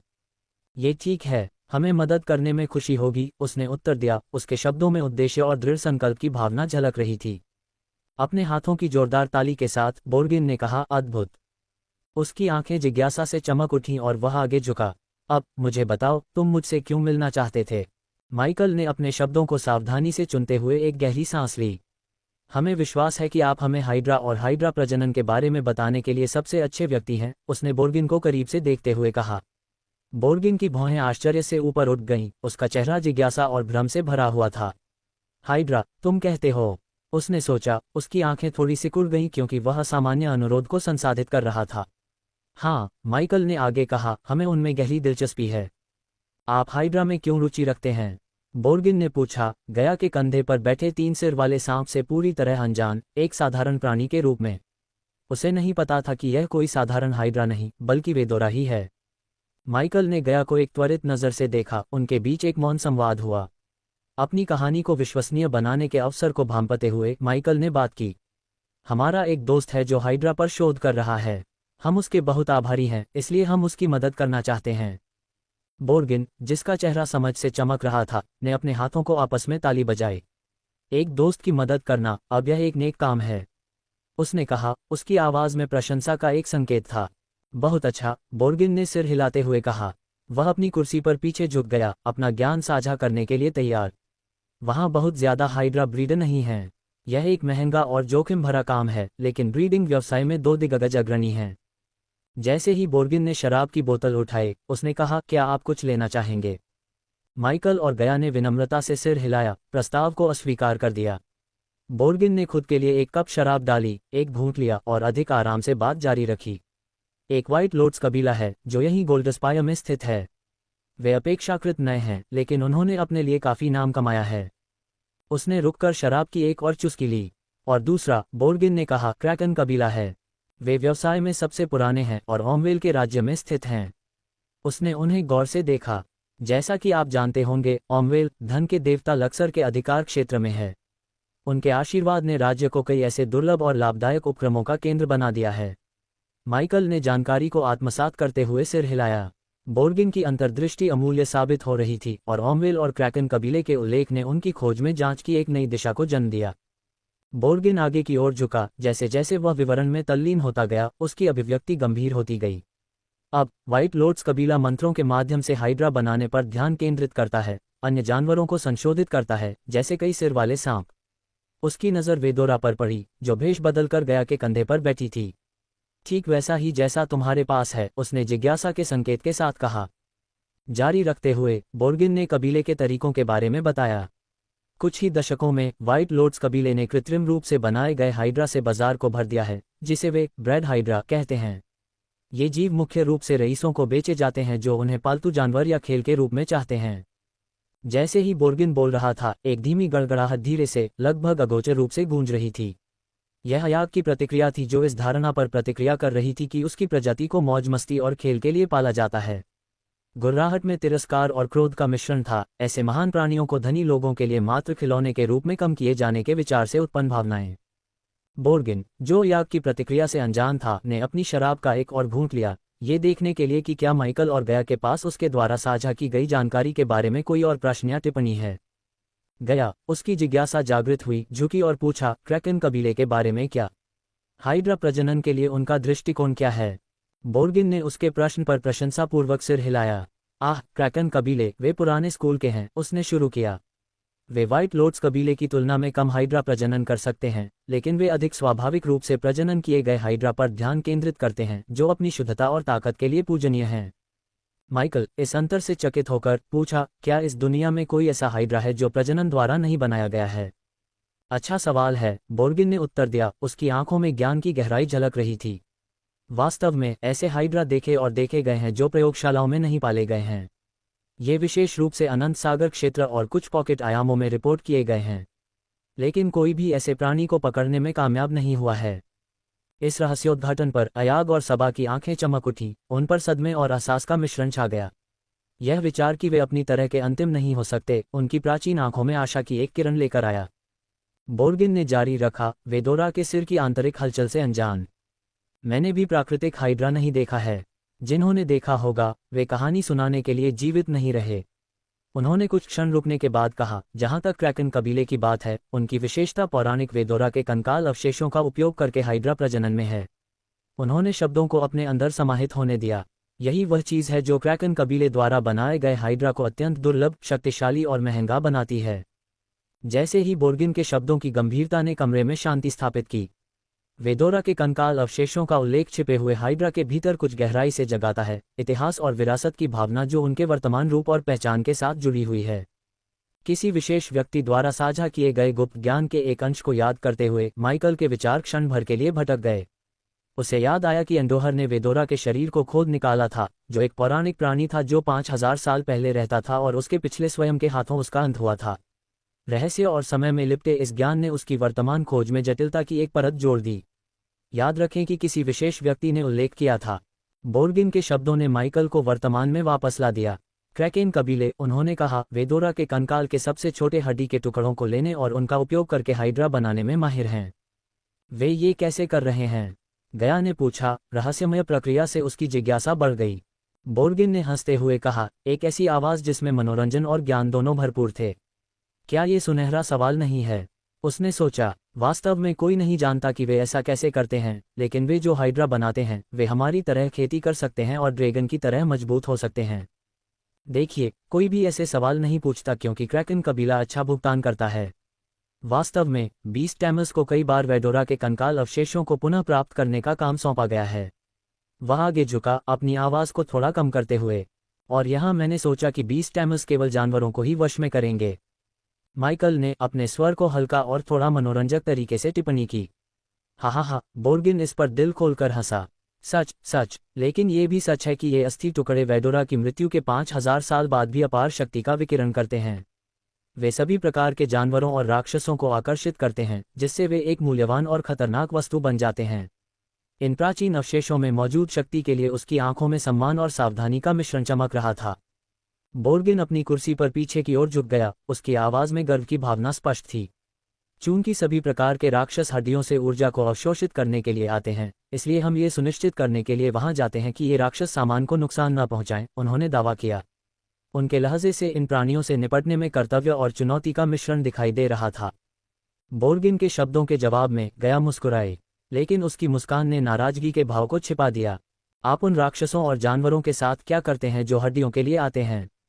राक्षसों की देवी के रूप में उनकी स्थिति ने उन्हें इन प्राणियों के भाग्य के प्रति विशेष रूप से संवेदनशील बना दिया, और उन्हें संभालने के बारे में बोर्गिन के लापरवाह लहजे ने उनके भीतर छिपे गुस्से को जगा दिया। अपनी असली पहचान से अनजान, बोर्गिन दिल खोलकर हंसी। हम उनमें से कुछ को पिंजरे में बंद कर देते हैं, उन्होंने कहा, और उन लोगों को मार देते हैं जो पिंजरे में बंद करके बेचे जाने के लिए बहुत ही अनियंत्रित होते हैं। उनके शब्द तथ्यात्मक थे, जो इन शक्तिशाली प्राणियों से निपटने के लिए एक व्यावसायिक दृष्टिकोण को दर्शाते थे। गया की मुस्कान में कोई कमी नहीं आई, लेकिन उसकी आंखों में अस्वीकृति की झलक दिखी। बोर्गिन की सीधी सादी स्वीकारोक्ति, जबकि एक जानवर को पालने वाले के जीवन की खासियत थी, इन प्राणियों के साथ उसके सहज संबंध से टकरा गई। राक्षसों की देवी के रूप में उन्हें केवल सुविधा के लिए पिंजरे में बंद करने या मारे जाने का विचार निगलने के लिए एक कठिन गोली थी। अध्याय 1186 गया के लिए नया कवच। क्रैकेन कबीले से एक सम्मन भी आया है, जो ओमवेल के बाहरी इलाके में हाल ही में खोजे गए एक तहखाने में वेदोरा के कुछ अवशेषों की तलाश करने के लिए है, बोर्गिन ने खुलासा किया। उसकी आवाज़ में उत्साह और प्रत्याशा का मिश्रण था। माइकल और गया ने एक दूसरे को देखा, उनकी दिलचस्पी स्पष्ट रूप से बढ़ गई थी। क्या आप हमें इस तहखाने के बारे में और बता सकते हैं? माइकल ने आगे झुकते हुए पूछा। अपने द्वारा जगाई गई साजिश का आनंद लेते हुए बोर्गिन ने रहस्यमयी तहखाने के बारे में विस्तार से बताया। ये तहखाना चोरों के देवता वेलारिक्स के स्वर्गदूतों में से एक माना जाता है, उसने शुरू किया। किंवदंतियों के अनुसार वेलारिक्स के स्वर्गदूत ने अपने सभी खजाने इस तहखाने में जमा कर रखे थे, और अब सम्मन में कहा गया है कि यह तहखाना अब से 4 दिनों में खुल जाएगा। इस जानकारी ने कमरे में उत्सुकता की लहर दौड़ा दी। एक देवता से जुड़ी कालकोठरी की खोज करने की संभावना, विशेष रूप से चोरों के देवता जैसी रहस्यमयी, एक ऐसा अवसर था जिसे अनदेखा करना मुश्किल था। माइकल और गया की आंखों में उत्साह की चमक थी, क्योंकि वे न केवल वेदोरा के अवशेषों से भरी कालकोठरी में जाने की संभावना रखते थे, बल्कि अनगिनत खजानों से भी भरे थे जो उनकी ताकत की खोज में मदद कर सकते थे। रोमांच का आकर्षण और मजबूत बनने की संभावना एक अनूठा आह्वान था। बोर्गिन ने उनकी आंखों में प्रत्याशा की चमक को देखते हुए एक प्रस्ताव के साथ झुक गया।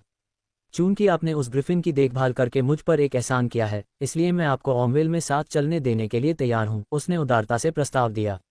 मैं आपको क्रैकेन कबीले के एक बुजुर्ग से मिलवा सकता हूं। माइकल ने तुरंत इस अवसर का लाभ उठाया, इसे अधिक अनुभव अंक प्राप्त करने, शानदार अंक अर्जित करने और संभावित रूप से वेदोरा की अधिक शक्तियों को अनलॉक करने के अवसर के रूप में पहचाना। सामने आने वाली खोज उसके उद्देश्यों के साथ पूरी तरह से संरेखित लग रही थी। ये बिल्कुल सही है, माइकल ने अपने मन में सोचा, उसके भीतर दृढ़ संकल्प की भावना पैदा हो रही थी। न केवल हम कालकोठरी का पता लगा सकते हैं और वेदोरा के अवशेषों की तलाश कर सकते हैं, बल्कि यह खोज को पूरा करने की कुंजी भी हो सकती है, माइकल ने अपने मन में कहा। अचानक सिस्टम की अधिसूचना उसके दिमाग में चमक उठी, जिसने उसे उस खोज की याद दिला दी जो उसे तब मिली थी जब वह जानवरों को वश में करने वालों की तलाश में गोल्डस्पाया आया था। खोज वेदोरा की शक्तियों को अनलॉक करना शुरू हो गई है। वेदोरा की क्षमताओं को बढ़ाने और प्रत्येक सिर, अयाग, कैन और सबा के भीतर छिपी क्षमताओं को अनलॉक करने के लिए आयनहैंड बीस्ट टैमर्स के ज्ञान और तकनीकों का पता लगाएं। खोज पूरी करने पर मेजबान को 5 मिलियन बेडेस पॉइंट मिलेंगे। दांव तय होने और अपना रास्ता साफ होने के बाद माइकल और गया ने खुद को ओमवेल की यात्रा के लिए तैयार किया, जो कालकोठरी और उसके आगे आने वाली किसी भी चुनौती का सामना करने के लिए तैयार थी। आगे झुकते ही बोर्गिन की आंखों में रोमांच की भावना चमक उठी। हम आज रात प्रस्थान करेंगे, उन्होंने घोषणा की। इसके बारे में सोचने के लिए अपना समय लें। यदि आप हाइड्रा के बारे में अधिक जानने और कुछ खजाने पर अपना हाथ रखने में रुचि रखते हैं तो यह आपके लिए मौका है। वह अपनी कुर्सी पर पीछे की ओर झुक गया, उसके वजन के नीचे चमड़ा चरमरा रहा था। चूंकि आपने उस ग्रिफिन का ख्याल रखा है, इसलिए मैं कह सकता हूं कि आप खुद को संभाल सकते हैं, उन्होंने स्वीकृति की एक झलक के साथ कहा। बहादुर आत्माएं हमेशा इन कालकोठरियों में बहुत अच्छे खजाने ढूंढती हैं। माइकल खड़ा हो गया, उसका फैसला पहले ही हो चुका था। बोर्गिन से हाथ मिलाने के लिए अपना हाथ बढ़ाते हुए उसने आत्मविश्वास से जवाब दिया, हम निश्चित रूप से इसके बारे में सोचेंगे और आज रात यहां आपसे मिलेंगे। कालकोठरी में जाने, हाइड्रा के बारे में रहस्यों को उजागर करने और खजाने हासिल करने की संभावना को छोड़ना बहुत ही आकर्षक था। यह मजबूत होने और इस क्षेत्र के और रहस्यों को उजागर करने का एक अवसर था। बोर्गिन से बात करने के बाद गया और माइकल बीस्ट टैमर्स की बिल्डिंग से बाहर निकले और विद्वानों के शहर की चहल पहल भरी सड़कों पर निकल पड़े। सड़कें गतिविधि से भरी हुई थीं, विद्वान गहन चर्चा में व्यापारियों के साथ साथ चल रहे थे और अपना माल बेच रहे थे, और हवा चर्मपत्र और स्याही की खुशबू से भरी हुई थी, जिसमें स्ट्रीट फूड की ललचाने वाली खुशबू भी शामिल थी। जैसे ही वे भीड़ के बीच से गुजरे, माइकल गया की ओर मुड़े। कालकोठरी में जाने से पहले हमें आपको कुछ हथियार और तीर से लैस करने की जरूरत है, उन्होंने व्यवहारिक लहजे में कहा। चूंकि आप देवताओं की साधना के दायरे में नहीं पहुंचे हैं या अपने देवत्व को अनलॉक नहीं किया है, इसलिए तैयार रहना जरूरी है। माइकल ने सिस्टम स्टोर से कुछ भी न खरीदने का फैसला किया था। वह अपने पॉइंट को सुरक्षित रखना चाहता था, उसे भरोसा था कि उन्हें जो कुछ भी चाहिए वह सेलेस्टियल पैलेस में सोने के सिक्कों से खरीदा जा सकता है। वहां का बाजार अपने उच्च गुणवत्ता वाले सामानों की विविधता के लिए जाना जाता था, जो सभी रैंक के साहसी और योद्धाओं को पूरा करता था। व्यस्त सड़कों से गुजरते हुए माइकल और गया एक सुनसान, अंधेरी गली में पहुंचे जहां वे बिना किसी का ध्यान आकर्षित किए आगे बढ़ सकते थे। एक तेज चाल के साथ माइकल ने अपने पोर्टेबल पोर्टल को सक्रिय किया, एक झिलमिलाता हुआ प्रवेश द्वार उनके सामने प्रकट हुआ। यह उनका डुरान साम्राज्य का मार्ग था, जो सेलेस्टियल पैलेस का घर था। गया ने एक जिज्ञासु नज़र इधर उधर डाली, माइकल के बगल में कदम रखा और पोर्टल से झांका। दूसरी तरफ एक विपरीत दृश्य दिखाई दिया, जहां ऑर्क्स और विभिन्न अन्य जातियों के प्राणी सड़कों पर घूम रहे थे, उनकी जीवंत संस्कृतियां एक अनूठी टेपेस्ट्री में विलीन हो रही थीं। तो यह ऑर्क्स का राज्य है न? गया ने टिप्पणी की, उसकी आवाज में रहस्य की झलक थी क्योंकि वह जीवंत वातावरण को देख रही थी। हाँ, लेकिन यह एक ऐसी जगह भी है जहां रिन अपनी मर्जी से आ जा सकती है। माइकल ने सिर हिलाया, उसकी अभिव्यक्ति गंभीर हो गई। हमें जो चाहिए वो लेना है और जितनी जल्दी हो सके यहां से निकल जाना है, उसने कहा। उद्देश्य और तत्परता की भावना के साथ माइकल ने गया को जीवंत सड़कों से होते हुए सेलेस्टियल पैलेस की ओर ले गया। उसके हाथ पर उसकी पकड़ मजबूत थी, जो स्थिति की गंभीरता और रिन द्वारा उत्पन्न खतरे का एक मौन संदेश था। गया ने तनाव को महसूस करते हुए समझ में थोड़ा सिर हिलाया। अगर आपको रिन का आभास हो तो हमें तुरंत सूचित करें, अयाग ने सबा से फुसफुसाते हुए कहा। फिर कैन की ओर देखते हुए उसने निर्देश दिया, अगर रिन दिखाई दे तो एक पल की सूचना पर हमारे चारों ओर एक पोर्टल खोलने के लिए तैयार रहना। तीनों सिर हाई अलर्ट पर थे, रिन द्वारा प्रतिनिधित्व किए जाने वाले खतरे को समझते हुए। भीड़ भरी सड़कों से गुजरने के बाद वे अंततः सेलेस्टियल पैलेस पहुंच गए। महल एक शानदार संरचना थी, जो शक्ति और लालित्य की आभा बिखेर रही थी। सुनहरे वस्त्र पहने एक युवा एल्वेन महिला ने गर्मजोशी से भरी, पेशेवर मुस्कान के साथ प्रवेश द्वार पर उनका स्वागत किया। मैं आज आपकी क्या सेवा कर सकती हूँ? उसने पूछा, उसकी आवाज़ पृष्ठभूमि में धीरे धीरे गूंजने वाली झनकार की तरह मधुर थी। हम एक कालकोठरी में जा रहे हैं और हमें खुद को सुसज्जित करने की आवश्यकता है। हम कवच, हथियार, तीर और सभी प्रकार के जीवित रहने के गियर की तलाश कर रहे हैं। माइकल ने बिना किसी हिचकिचाहट के जवाब दिया। एल्वेन महिला ने उनके अनुरोध की गंभीरता को समझते हुए सिर हिलाया। बेशक, मेरे पीछे आओ, उसने कहा, उन्हें महल के अंदर ले जाकर, जहां उन्हें अपने काम के लिए जरूरी सभी उपकरण मिलेंगे। युवा योगिनी माइकल और गया को सेलेस्टियल पैलेस की तीसरी मंजिल पर ले गई, जहां उनके सामने युद्ध के सामान और प्रावधानों के लिए समर्पित हॉल खुला था। विशाल कमरा तलवारों, तीरों, औषधियों और कवचों की एक प्रभावशाली श्रृंखला से भरा हुआ था। प्रत्येक वस्तु नर्म, जादुई रोशनी में चमक रही थी। दीवारों को विभिन्न आकृतियों और आकारों के हथियारों से सजाया गया था, और अलमारियों में औषधियों और कलाकृतियों की कतार लगी हुई थी, जिनमें से प्रत्येक पर उनके गुणों के बारे में बताने वाला एक टैग लगा हुआ था। हवा चमड़े और धातु की गंध से भरी हुई थी, जिसमें आकर्षक अमृत की सूक्ष्म झलक भी थी।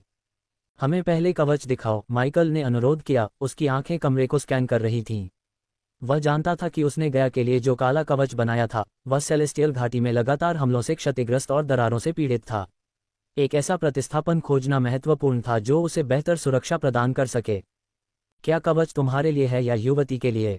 एल्फ ने उनकी ओर मुड़ते हुए एक विनम्र मुस्कान के साथ पूछा। गया आगे बढ़ी, उसकी आवाज़ आत्मविश्वास से भरी थी। यह मेरे लिए है। हमें अपना सबसे अच्छा कवच दिखाओ, उसने अनुरोध किया। एल्फ ने सिर हिलाया और उन्हें एक ऐसे खंड में ले गया जहां सबसे उत्तम कवच प्रदर्शित किए गए थे। उसने 4 अलग अलग कवच प्रस्तुत किए, जिनमें से प्रत्येक की अपनी अनूठी विशेषताएं और शिल्प कौशल थे। पहला कवच एक हल्का सूट था, जो चांदी की चमक के साथ चमक रहा था। यह एक चंद्र ड्रैगन के तराजू से बना है, एल्फ ने समझाया। यह उत्कृष्ट गतिशीलता प्रदान करता है और जादुई हमलों के खिलाफ प्रतिरोध प्रदान करने के लिए मंत्रमुग्ध है। दूसरा कवच भारी था, एक अंधेरे, लगभग अभेद्य धातु से बना था। यह अधिकतम सुरक्षा के लिए डिजाइन किया गया है। यह अंडररेल्म की सबसे गहरी खदानों में पाए जाने वाले अयस्क से बना है, जो शारीरिक प्रहारों के खिलाफ अपनी स्थायित्व के लिए जाना जाता है। तीसरा कवच एक आकर्षक टुकड़ा था, जो जटिल रूनों से सुसज्जित था और एक आंतरिक प्रकाश के साथ धीरे से चमक रहा था। यह एक रून मंत्रित कवच है, जो न केवल शारीरिक सुरक्षा प्रदान करता है, बल्कि पहनने वाले की जादुई क्षमताओं को भी बढ़ाता है, योगिनी ने कहा। उसकी आंखें गर्व से चमक रही थीं। अंत में, चौथा कवच चमड़े और धातु का मिश्रण था, जिसे चुपके और चपलता के लिए डिजाइन किया गया था। त्वरित आंदोलनों और ध्यान में न आने के लिए आदर्श। इसे छाया जादू से उपचारित किया गया है, जिससे पहनने वाले को पहचानना मुश्किल हो जाता है, उसने निष्कर्ष निकाला। प्रत्येक कवच के अपने फायदे थे, और गया ने अपने विकल्पों पर सावधानीपूर्वक विचार किया, अपनी खुद की युद्ध शैली के खिलाफ सुरक्षा की आवश्यकता और कालकोठरी में उनके सामने आने वाली चुनौतियों का वजन किया। गया की नज़र आखिरी कवच पर टिकी, जो चुपके और चपलता के लिए डिजाइन किया गया था।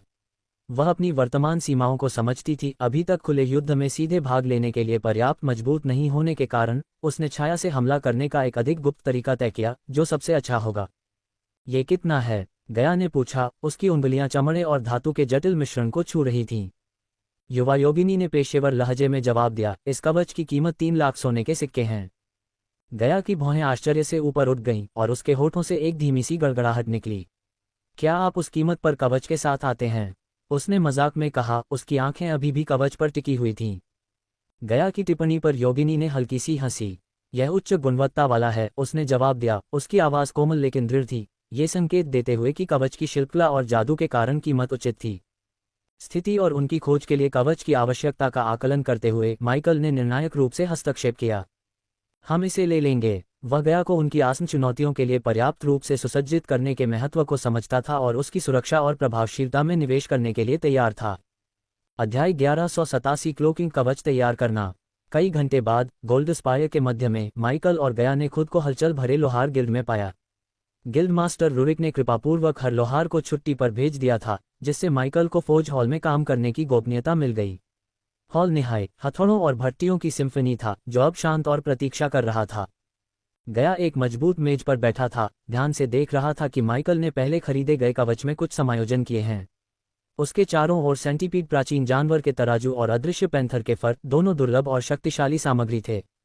कुशल हाथों से माइकल इन तत्वों को सावधानी से गया के नए कवच में डाल रहा था। सावधानीपूर्वक प्रक्रिया के लिए सटीकता और सामग्री के गुणों की गहरी समझ की आवश्यकता थी। आप वास्तव में क्या कर रहे हैं? गया ने अपनी जिज्ञासा को बढ़ाते हुए पूछा। माइकल ने अपने काम से ऊपर देखते हुए विराम लिया। मैं कवच को बेहतर बना रहा हूं, उन्होंने बताया। ये तराजू शारीरिक हमलों के खिलाफ सुरक्षा की एक अतिरिक्त परत जोड़ देंगे। सेंटीपीड जानवर के तराजू अविश्वसनीय रूप से सख्त होते हैं, फिर भी लचीले होते हैं, उन्होंने कहा। फिर उन्होंने अदृश्य पैंथर के फर का एक गुच्छा उठाया। और ये, उन्होंने आगे कहा, कवच को एक अतिरिक्त तत्व प्रदान करने जा रहा है। फर में ऐसे गुण होते हैं जो प्रकाश को विकृत कर सकते हैं, जिससे पहनने वाले को पहचानना मुश्किल हो जाता है। जैसे जैसे माइकल काम करता गया, उसकी हरकतें सटीक और आत्मविश्वासी होती गईं। प्रत्येक तराजू और फर के स्ट्रैंड को सावधानी से कवच में एकीकृत किया गया था, ये सुनिश्चित करते हुए कि संवर्धन मौजूदा जादू के पूरक हैं। गया ने अपने कवच के परिवर्तन से मोहित होकर देखा। फौज में माइकल का काम जटिल कौशल और उसके शिल्प के गहन ज्ञान का प्रदर्शन था। गया के कवच में तराजू को भरने की प्रक्रिया जटिल और शारीरिक रूप से मांग वाली दोनों थी। उन्होंने तराजू को काली लपटों से गर्म करके शुरू किया, एक तीव्र गर्मी जो उनके अंतर्निहित गुणों को सामने लाती थी। फिर उसने सावधानी से गर्म तराजू पर खुद से बनाया हुआ एक खास एसिड डाला। यह एसिड तराजू के सख्त बाहरी आवरण को तोड़ने में महत्वपूर्ण था। एसिड की मदद से भी तराजू अविश्वसनीय रूप से लचीले थे। माइकल को प्राचीन बर्फ के कोर को सक्रिय करने के लिए अपने डूम रिंगर का उपयोग करना पड़ा। बर्फ के कोर ने अत्यधिक ठंड का विस्फोट किया, जिससे तराजू जम गए और वे और अधिक भंगुर हो गए। सटीक, नियंत्रित प्रहारों के साथ उसने फिर तराजू को छोटे, प्रबंधनीय टुकड़ों में तोड़ दिया। गया इस प्रक्रिया को देख रही थी, अपने आश्चर्य को व्यक्त करने से खुद को रोक नहीं पाई। वे बहुत मजबूत हैं, उसने तराजू की स्थायित्व से प्रभावित होकर टिप्पणी की। आपको उस झुंड को देखना चाहिए था जो इस सामान को मक्खन की तरह खा गया, अयाग ने गर्व के साथ कहा, याद करते हुए कि कैसे उसने सेंटीपीड को हराया। मुझे खुशी है कि जब मैं सेलेस्टियल वैली में था तो झुंड मुझ पर नहीं आया, गया ने ऐसे प्राणी की क्रूरता की कल्पना करते हुए जवाब दिया। इस बीच माइकल अपने काम पर पूरी तरह से केंद्रित रहा और अगले चरण पर आगे बढ़ गया। उसने अदृश्य पैंथर के फर के प्रत्येक रेशे को लिया और उन्हें सावधानीपूर्वक कवच में डाला। इस प्रक्रिया के लिए एक अलग तरह की सटीकता की आवश्यकता थी। प्रत्येक रेशे को सावधानीपूर्वक संरेखित किया जाना था और कवच के कपड़े में बुना जाना था, जिससे इसकी लचीलेपन या ताकत से समझौता किए बिना इसके चुपके गुणों को बढ़ाया जा सके। अंत में माइकल ने कवच पर स्केल के टुकड़े गढ़े। निहाई पर हथौड़े के प्रहार की आवाज़ फौज हॉल में लयबद्ध रूप से गूंज उठी। प्रत्येक प्रहार मापा और जानबूझकर किया गया था, जिससे ये सुनिश्चित हुआ कि कवच के साथ तराजू सहजता से मिल जाए, जिससे इसकी सुरक्षात्मक क्षमताएं बढ़ गईं और साथ ही इसका हल्का और चुपके वाला डिज़ाइन भी बना रहे। लगभग 1 घंटे के सावधानीपूर्वक काम के बाद माइकल ने आखिरकार अपने औजारों को अलग रख दिया। फौजिंग प्रक्रिया का बड़ा हिस्सा पूरा हो गया। फिर उसने एक विशेष स्प्रे निकाला, एक आइटम जिसे उसने सिस्टम स्टोर से खरीदा था, जिसे विशेष रूप से कवच को खत्म करने के लिए डिज़ाइन किया गया था। उसने स्प्रे को सावधानीपूर्वक समान स्ट्रोक के साथ लगाया, कवच को एक चिकना मैट ब्लैक फिनिश में कोटिंग किया जो प्रकाश को अवशोषित करता हुआ प्रतीत होता था, जिससे इसकी चुपके क्षमताओं में वृद्धि हुई। पेंट सूख जाने के बाद माइकल ने गया पर कवच फिट करने की प्रक्रिया शुरू की। उन्होंने विधिपूर्वक इसे एक एक करके जोड़ा, प्रत्येक खंड सहजता से अपनी जगह पर क्लिक करता हुआ। कवच उसके शरीर के आकार के साथ पूरी तरह से फिट हो गया। यह माइकल के विस्तार पर ध्यान देने और गया की शारीरिक बनावट और युद्ध शैली को समझने का प्रमाण था। कवच शिल्प कौशल की एक उत्कृष्ट कृति थी। तराजू को सूक्ष्मता से एकीकृत किया गया था, जो कवच को भारी किए बिना एक मजबूत संरचना प्रदान करता था। कपड़े में बुने गए फर के प्रकाश प्रतिबिंबित किस्में कवच को लगभग अलौकिक गुणवत्ता प्रदान करती थीं, जो प्रकाश में आने पर मंद रूप से चमकती थीं। ये हल्का होने के साथ साथ दुर्जेय भी था, जो सुरक्षा की आवश्यकता को गतिशीलता और चुपके की आवश्यकता के साथ संतुलित करता था। जब गया ने खुद को आईने में देखा तो वह प्रभावित हुए बिना नहीं रह सकी। ये सुंदर है, उसने कहा, उसकी आवाज़ में विस्मय और संतुष्टि का मिश्रण था। माइकल ने गया की ओर इशारा किया, अपनी हथेली आगे बढ़ाओ। उसने अपनी आंखों में एक जानकार नज़र के साथ निर्देश दिया। गया ने अपना हाथ आगे बढ़ाया, उसके अगले कदम के बारे में जानने के लिए उत्सुक। अपनी थैली से माइकल ने उच्च श्रेणी के आकाशीय ऊर्जा क्रिस्टल का एक छोटा सा टुकड़ा निकाला। इसकी आंतरिक रोशनी धीरे धीरे स्पंदित हुई, जो इसकी शक्तिशाली शक्ति का संकेत दे रही थी। उसने क्रिस्टल को सावधानी से गया के कवच की कलाई पर एक डिब्बे में रखा। कवच के भीतर का तंत्र धीरे धीरे घूमता हुआ खुला, क्रिस्टल को स्वीकार किया और फिर एक सूक्ष्म क्लिक के साथ बंद हो गया। तुरंत कवच एक सौम्य लाल रंग में चमक उठा और गया ने महसूस किया कि इसके माध्यम से ऊर्जा की एक गर्म लहर फैल रही है। क्रिस्टल कवच की कुछ अव्यक्त विशेषता को सक्रिय कर रहा था। अब अपनी हथेली पर बटन को कसकर दबाएं, माइकल ने उसे जगह देने के लिए एक कदम पीछे हटते हुए कहा। माइकल के कंधे पर बैठे अयाग ने उत्साह से देखा। करो, उसने गया को प्रोत्साहित किया, उसकी आवाज़ में प्रत्याशा थी। गया ने अपनी मुट्ठी बंद की, निर्देशानुसार बटन दबाया। कवच ने तुरंत प्रतिक्रिया दी। ये धीरे धीरे टिमटिमाने लगा, सतह लहरदार होने लगी और उसके चारों ओर प्रकाश को विकृत करने लगी। कुछ ही क्षणों में गया लगभग अदृश्य हो गया, कवच की उन्नत प्रकाश विकृत करने वाली तकनीक से ढका हुआ। प्रभाव मंत्रमुग्ध करने वाला था, उसे नग्न आंखों से लगभग अदृश्य बना दिया। छाया और अंधेरे के साथ घुल मिलकर गया हॉल के चारों ओर घूमता रहा। उसका रूप नए मंत्रमुग्ध कवच में लगभग अदृश्य था। हॉल, जो कभी जाना पहचाना था, अब उसकी नई नई छिपी क्षमताओं के लिए एक परीक्षण स्थल के रूप में काम आया। थोड़ी देर बाद छाया से बाहर निकलते हुए उसने अपने कवच पर बटन दबाया। अदृश्यता का लबादा मिटते ही वह फिर से प्रकट हो गई। अदृश्य से दृश्यमान में परिवर्तन सहज था, कवच के उन्नत डिजाइन का एक प्रमाण। उत्सुक अयाग ने अपना ध्यान माइकल की ओर मोड़ा। इस विशेषता को अपने अंधेरे कवच में एकीकृत क्यों नहीं किया? उसने पूछा, इस करतब से चकित होकर। मुझसे निकलने वाली ऊर्जा विकिरण क्लोकिंग प्रभाव को कमजोर करती है, माइकल ने समझाया। और मैं पहले से ही अंधेरे के साथ पूरी तरह से घुल मिल सकता हूँ। गया को मुझसे ज्यादा इसकी जरूरत है, उसने कहा। उसके शब्दों में एक रणनीतिक मानसिकता झलकती थी, जो युद्ध में उनकी सामूहिक ताकत और कमजोरियों को प्राथमिकता देती थी। उसके निस्वार्थ शिल्प कौशल के जवाब में गया माइकल के करीब आ गया। उसकी मुस्कान गर्म थी। वह झुकी और उसके गाल पर चूमा। उसकी हंसी हल्की और सच्ची थी। तुम सबसे अच्छे पति हो जिसकी कोई उम्मीद कर सकता है, उसने घोषणा की। उसकी आंखें प्रशंसा और प्यार से चमक रही थीं। थोड़ी देर बाद माइकल ने अपना ध्यान गया के लिए नए तीर बनाने पर लगाया। सटीकता और विशेषज्ञता के साथ उसने कई तरह के विशेष तीर बनाए। विस्फोटक तीर जो प्रभाव पर विस्फोट कर सकते थे, घातक विषाक्त पदार्थों से लिपटे जहरीले तीर, और विरोधियों को अस्थायी रूप से भ्रमित और अंधा करने के लिए डिजाइन किए गए फ्लैश तीर। कुशलता से उसने इनमें से प्रत्येक को क्रॉसबो बोल्ट में बदल दिया। गया ने उसके काम को देखते हुए अपनी भौं सिकोड़ ली। लेकिन मैं धनुष का इस्तेमाल करती हूँ, क्रॉसबो का नहीं, उसने उसे याद दिलाया। उसकी आवाज में थोड़ी उलझन थी। जवाब में माइकल ने अपनी कलाई हिलाकर उसे चौंका दिया और एक चिकना काला क्रॉसबो दिखाया। गॉड स्लेयर नामक ये हथियार शिल्प कौशल का एक प्रभावशाली नमूना था, जिसे सेंटीपीड की कॉलरबोन और उसी क्रॉसबो का इस्तेमाल करके बनाया गया था जिसका इस्तेमाल माइकल ने बारिश के देवता रेनार को मारने के लिए किया था। गया की आंखें विस्मय और अविश्वास से चौड़ी हो गईं। क्या ये वही क्रॉसबो है जिसका इस्तेमाल तुमने रेनार को मारने के लिए किया था? उसने पूछा। उसकी आवाज में उत्साह और श्रद्धा का मिश्रण था। माइकल ने सिर हिलाया। उसके हाव भाव में एक सूक्ष्म गर्व था। हाँ, और मैं चाहता हूं कि तुम इसे ले लो, उसने हथियार उसकी ओर बढ़ाते हुए कहा। पहले तो हिचकिचाते हुए गया ने आगे बढ़कर उसके हाथों से क्रॉसबो ले लिया। उसने इसे पलटा, जटिल विवरणों, वजन के संतुलन और अपने हाथों में इसके एहसास का अध्ययन किया। गॉड स्लेयर को पकड़े हुए गया को आत्मविश्वास और जिम्मेदारी की लहर महसूस हुई। क्या आप वास्तव में उसे क्रॉसबो देने जा रहे हैं? कैन ने पूछा। उसकी आवाज में आश्चर्य और जिज्ञासा का मिश्रण था। माइकल ने सम्मान और व्यावहारिकता के लहजे में जवाब दिया। मैं लंबी दूरी के हथियारों में कुशल हूं, लेकिन गया एक मास्टर है, उसने स्वीकार किया। अपनी खुद की कमजोरियों को पहचानने और स्वीकार करने की उनकी क्षमता उनकी शक्ति में वृद्धि के कई कारणों में से एक थी। वह अपने सामूहिक प्रयासों में प्रत्येक सदस्य की ताकत का लाभ उठाने के महत्व को समझता था। लंबी दूरी की लड़ाई में गया के बेहतरीन कौशल को स्वीकार करना माइकल के लिए सिर्फ एक रणनीतिक फैसला नहीं था, यह उसके चरित्र का प्रमाण था।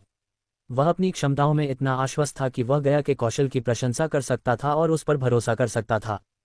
चलो देखते हैं कि यह बच्चा क्या कर सकता है, गया ने अपनी आंखों में उत्साह की चिंगारी के साथ घोषणा की। उसने एक मानक क्रॉसबो बोल्ट लिया और उसे गॉड स्लेयर में लोड किया। एक तेज, तरल गति के साथ उसने बोल्ट को सही और तेज उड़ान भरने के लिए फायर किया।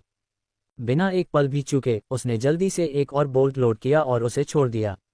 इस दूसरे बोल्ट ने त्रुटिहीन सटीकता के साथ पहले बोल्ट को आधे में विभाजित कर दिया और सीधे पहले के विभाजित अवशेषों के माध्यम से अपनी उड़ान जारी रखी। ये प्रदर्शन सिर्फ क्रॉसबो की क्षमताओं का प्रदर्शन नहीं था, बल्कि तीरंदाजी में गया के असाधारण कौशल का भी प्रदर्शन था। अब गया अपने नए कवच और गॉड स्लेयर क्रॉसबो के साथ साथ विशेष रूप से तैयार किए गए बोल्ट से सुसज्जित होकर कालकोठरी की चुनौतियों का सामना करने के लिए पूरी तरह तैयार थी। उसके गियर में किए गए संवर्धन ने न केवल सुरक्षा और चुपके को बढ़ाया, बल्कि उसकी लड़ाकू क्षमताओं में भी उल्लेखनीय वृद्धि की। इस बीच माइकल ने खुद को आगे की यात्रा के लिए तैयार किया। उसने अपना सिग्नेचर ब्लैक लॉन कोट और टर्टल नेक पहना, एक ऐसा पहनावा जो अंधेरे और शक्ति के लिए उसके प्यार का पर्याय बन गया था। अपनी काली तलवारों को अपनी पीठ पर बांधते हुए उसने शांत आत्मविश्वास और तत्परता का भाव दिखाया। अंतिम चरण गोल्डस्पायर में वापस जाने के लिए एक पोर्टल खोलना था। एक केंद्रित इशारे के साथ माइकल ने पोर्टल को सक्रिय किया जो उन्हें बोर्गिन तक ले जाएगा, जिसके साथ वे ओमवेल के राज्य में प्रवेश करेंगे, जो धन के देवता लक्सर का क्षेत्र है। पोर्टल की दहलीज पर खड़े होकर माइकल ने गया की ओर रुख किया। चलो चलते हैं, उसने कहा। उन शब्दों के साथ वे पोर्टल से बाहर निकले, अपने साहसिक कार्य के लिए आगे बढ़े। ओमवेल के कालकोठरी में उनके लिए जो कुछ भी था उसका सामना करने के लिए तैयार थे। अध्याय 1188 ओमवेल का स्वर्णिम शहर। माइकल और गया गॉड स्लेयर के साथ अब उसके स्पेस रिंग में सुरक्षित रूप से संग्रहित पोर्टल से बाहर निकल गए। वे बोर्गिन के साथ अपनी बैठक की ओर बढ़ गए। वेडोरा को पिंक के साथ वरदांत वन के भीतर अपने संचालन के आधार पर पीछे छोड़ दिया। माइकल ने वेडोरा को ऐसे वातावरण में लाने का जोखिम नहीं उठाने का फैसला किया था जहां हाइड्रा का प्रजनन और शोध किया जाता था, खासकर ये देखते हुए कि उनकी खोज पिछले वेडोरा के अवशेषों का उपयोग करने के लिए जाने जाने वाले कबीले से जुड़ी थी। रात के आसमान के नीचे गोल्डस्पायर का शहर एक लुभावनी दृष्टि थी। जादुई और प्राकृतिक प्रकाश के मिश्रण से रोशन इमारतें अंधेरे पृष्ठभूमि के खिलाफ एक गर्म चमक बिखेरती हैं। सड़कें हालांकि दिन के मुकाबले शांत थीं, फिर भी रात के समय के व्यापारियों और देर से टहलने वालों की गतिविधियों से गुलजार थीं। आयरन फिस्ट बीस्ट टैमर्स में लौटने पर उन्होंने बोर्गिन को अपने साथी बीस्ट टैमर्स के एक समूह के साथ खड़ा पाया। समूह व्यक्तियों का एक कठोर विविध संग्रह था, जिनमें से प्रत्येक में ताकत और अनुभव की भावना थी। वे अपने हथियारों और गियर की जांच कर रहे थे, अंतिम समय में समायोजन कर रहे थे। हथियारों और कवच की विविधता किसी भी मुठभेड़ के लिए उनकी तैयारी को प्रदर्शित कर रही थी, जिसमें जादुई तलवारों से लेकर मजबूत धनुष और सुरक्षात्मक गियर तक सब कुछ शामिल था। जब बोर्गिन ने माइकल और गया को देखा तो उसने सिर हिलाकर उनका स्वागत किया। मुझे लगता है कि आप हमारे साथ आ रहे हैं, उसने कहा। उसकी आवाज़ में उम्मीद और सम्मान का मिश्रण था। जब बोर्गिन ने माइकल और गया को देखा तो उसने सिर हिलाकर उनका स्वागत किया। मुझे लगता है कि आप हमारे साथ आ रहे हैं, उसने कहा। उसकी आवाज़ में उम्मीद और सम्मान का मिश्रण था। माइकल ने हल्की हंसी के साथ जवाब दिया, उसके मुंह के कोने मनोरंजन में बदल गए। बेशक, हम इसे किसी भी कीमत पर नहीं छोड़ेंगे, उसने जवाब दिया, आंखों को समूह को स्कैन करते हुए। समूह के बीच एक बौने ने उनका ध्यान आकर्षित किया। वह बौना था जैसा कि आमतौर पर बौने होते हैं। उसके पास जटिल पैटर्न में लटकी हुई मोटी दाढ़ी थी, जो उसके कबीले और स्थिति को दर्शाती थी। उसका कवच भारी और मजबूत था, जो रन और रत्नों से सजा हुआ था, जो मंद प्रकाश में भी चमक रहा था। उसकी आंखें तेज और उत्सुक जल्दी से माइकल की तलवारों पर टिक गईं। शानदार तलवारें, बौने ने टिप्पणी की। उसकी आवाज में गहरी गड़गड़ाहट थी। उनके लिए कितना? उसकी निगाहें प्रशंसात्मक थीं, एक पारखी की तरह जो किसी बढ़िया हथियार का मूल्यांकन कर रहा हो। गया ने हल्के से ठहाका लगाया, उसकी आवाज में उसका मनोरंजन स्पष्ट था। वे बिक्री के लिए नहीं हैं, छोटू, उसने चंचलता से जवाब दिया। उसकी आंखों में चमक थी। उसकी टिप्पणी ने समूह के अन्य लोगों को हंसाया, उनकी तैयारियों के बीच एक हल्के फुल्के सौहार्द का क्षण। तुम्हारी जुबान बहुत अच्छी है, लड़की, बौने ने मुस्कराते हुए जवाब दिया। मेरे पीछे आओ, बौने को अनदेखा करते हुए बोर्गिन ने उन्हें अपने पीछे आने का इशारा किया। फिर उन्होंने समूह को आयरन फिस्ट बीस्ट टैमर्स गिल्ड के विशाल हॉल में ले गए। उनके कदमों की आवाज़ पत्थर की दीवारों से गूंज रही थी। वे जल्द ही एक बड़े भव्य तिजोरी के दरवाजे पर पहुंच गए। दरवाजे के सामने खड़े होकर बोर्गिन ने अपने लबादे से चाबियों की एक श्रृंखला निकाली, जिनमें से प्रत्येक का आकार और माप अद्वितीय था। उसने उन्हें एक विशिष्ट पैटर्न का अनुसरण करते हुए दरवाजे पर कई कीहोल में डाला। प्रत्येक कुंजी घुमाने पर हवा में एक धीमी सी गुनगुनाहट गूंजती थी, जो काम करने वाले तंत्र का संकेत था। अंत में एक निश्चित क्लिक के साथ दरवाज़ा खुला, धीरे धीरे खुलने लगा और यह पता चला कि आगे क्या है। अंदर उन्हें एक दिव्य पोर्टल के दर्शन हुए। यह एक बड़ी गोल धातु की अंगूठी थी, जो सीधी खड़ी थी और इसकी सतह पर चमकते हुए रून से सजी थी। जल्द ही बौना पोर्टल के पास पहुंचा और उससे जुड़े एक कंसोल पर काम करना शुरू कर दिया। कुछ विशेषज्ञ टैब के साथ उसने पोर्टल को सक्रिय कर दिया, जो तुरंत एक शानदार सुनहरे रंग में चमक उठा। रिंग के भीतर एक घूमता हुआ भंवर बना, जो उनके गंतव्य का प्रवेश द्वार था। माइकल और गया की ओर मुड़ते हुए बोर्गिन ने पूछा, क्या आप पहले कभी ओमवेल गए हैं? नहीं, माइकल ने जवाब में अपना सिर हिलाया। उसकी अभिव्यक्ति में प्रत्याशा और जिज्ञासा का मिश्रण था। तो फिर आप एक दावत के लिए तैयार हैं? उसने अपनी आंखों में चमक के साथ मुस्कुराते हुए कहा। बातचीत को सुनकर बौने ने पोर्टल की ओर चलते हुए कहा, वे इसे सुनहरा शहर कहते हैं।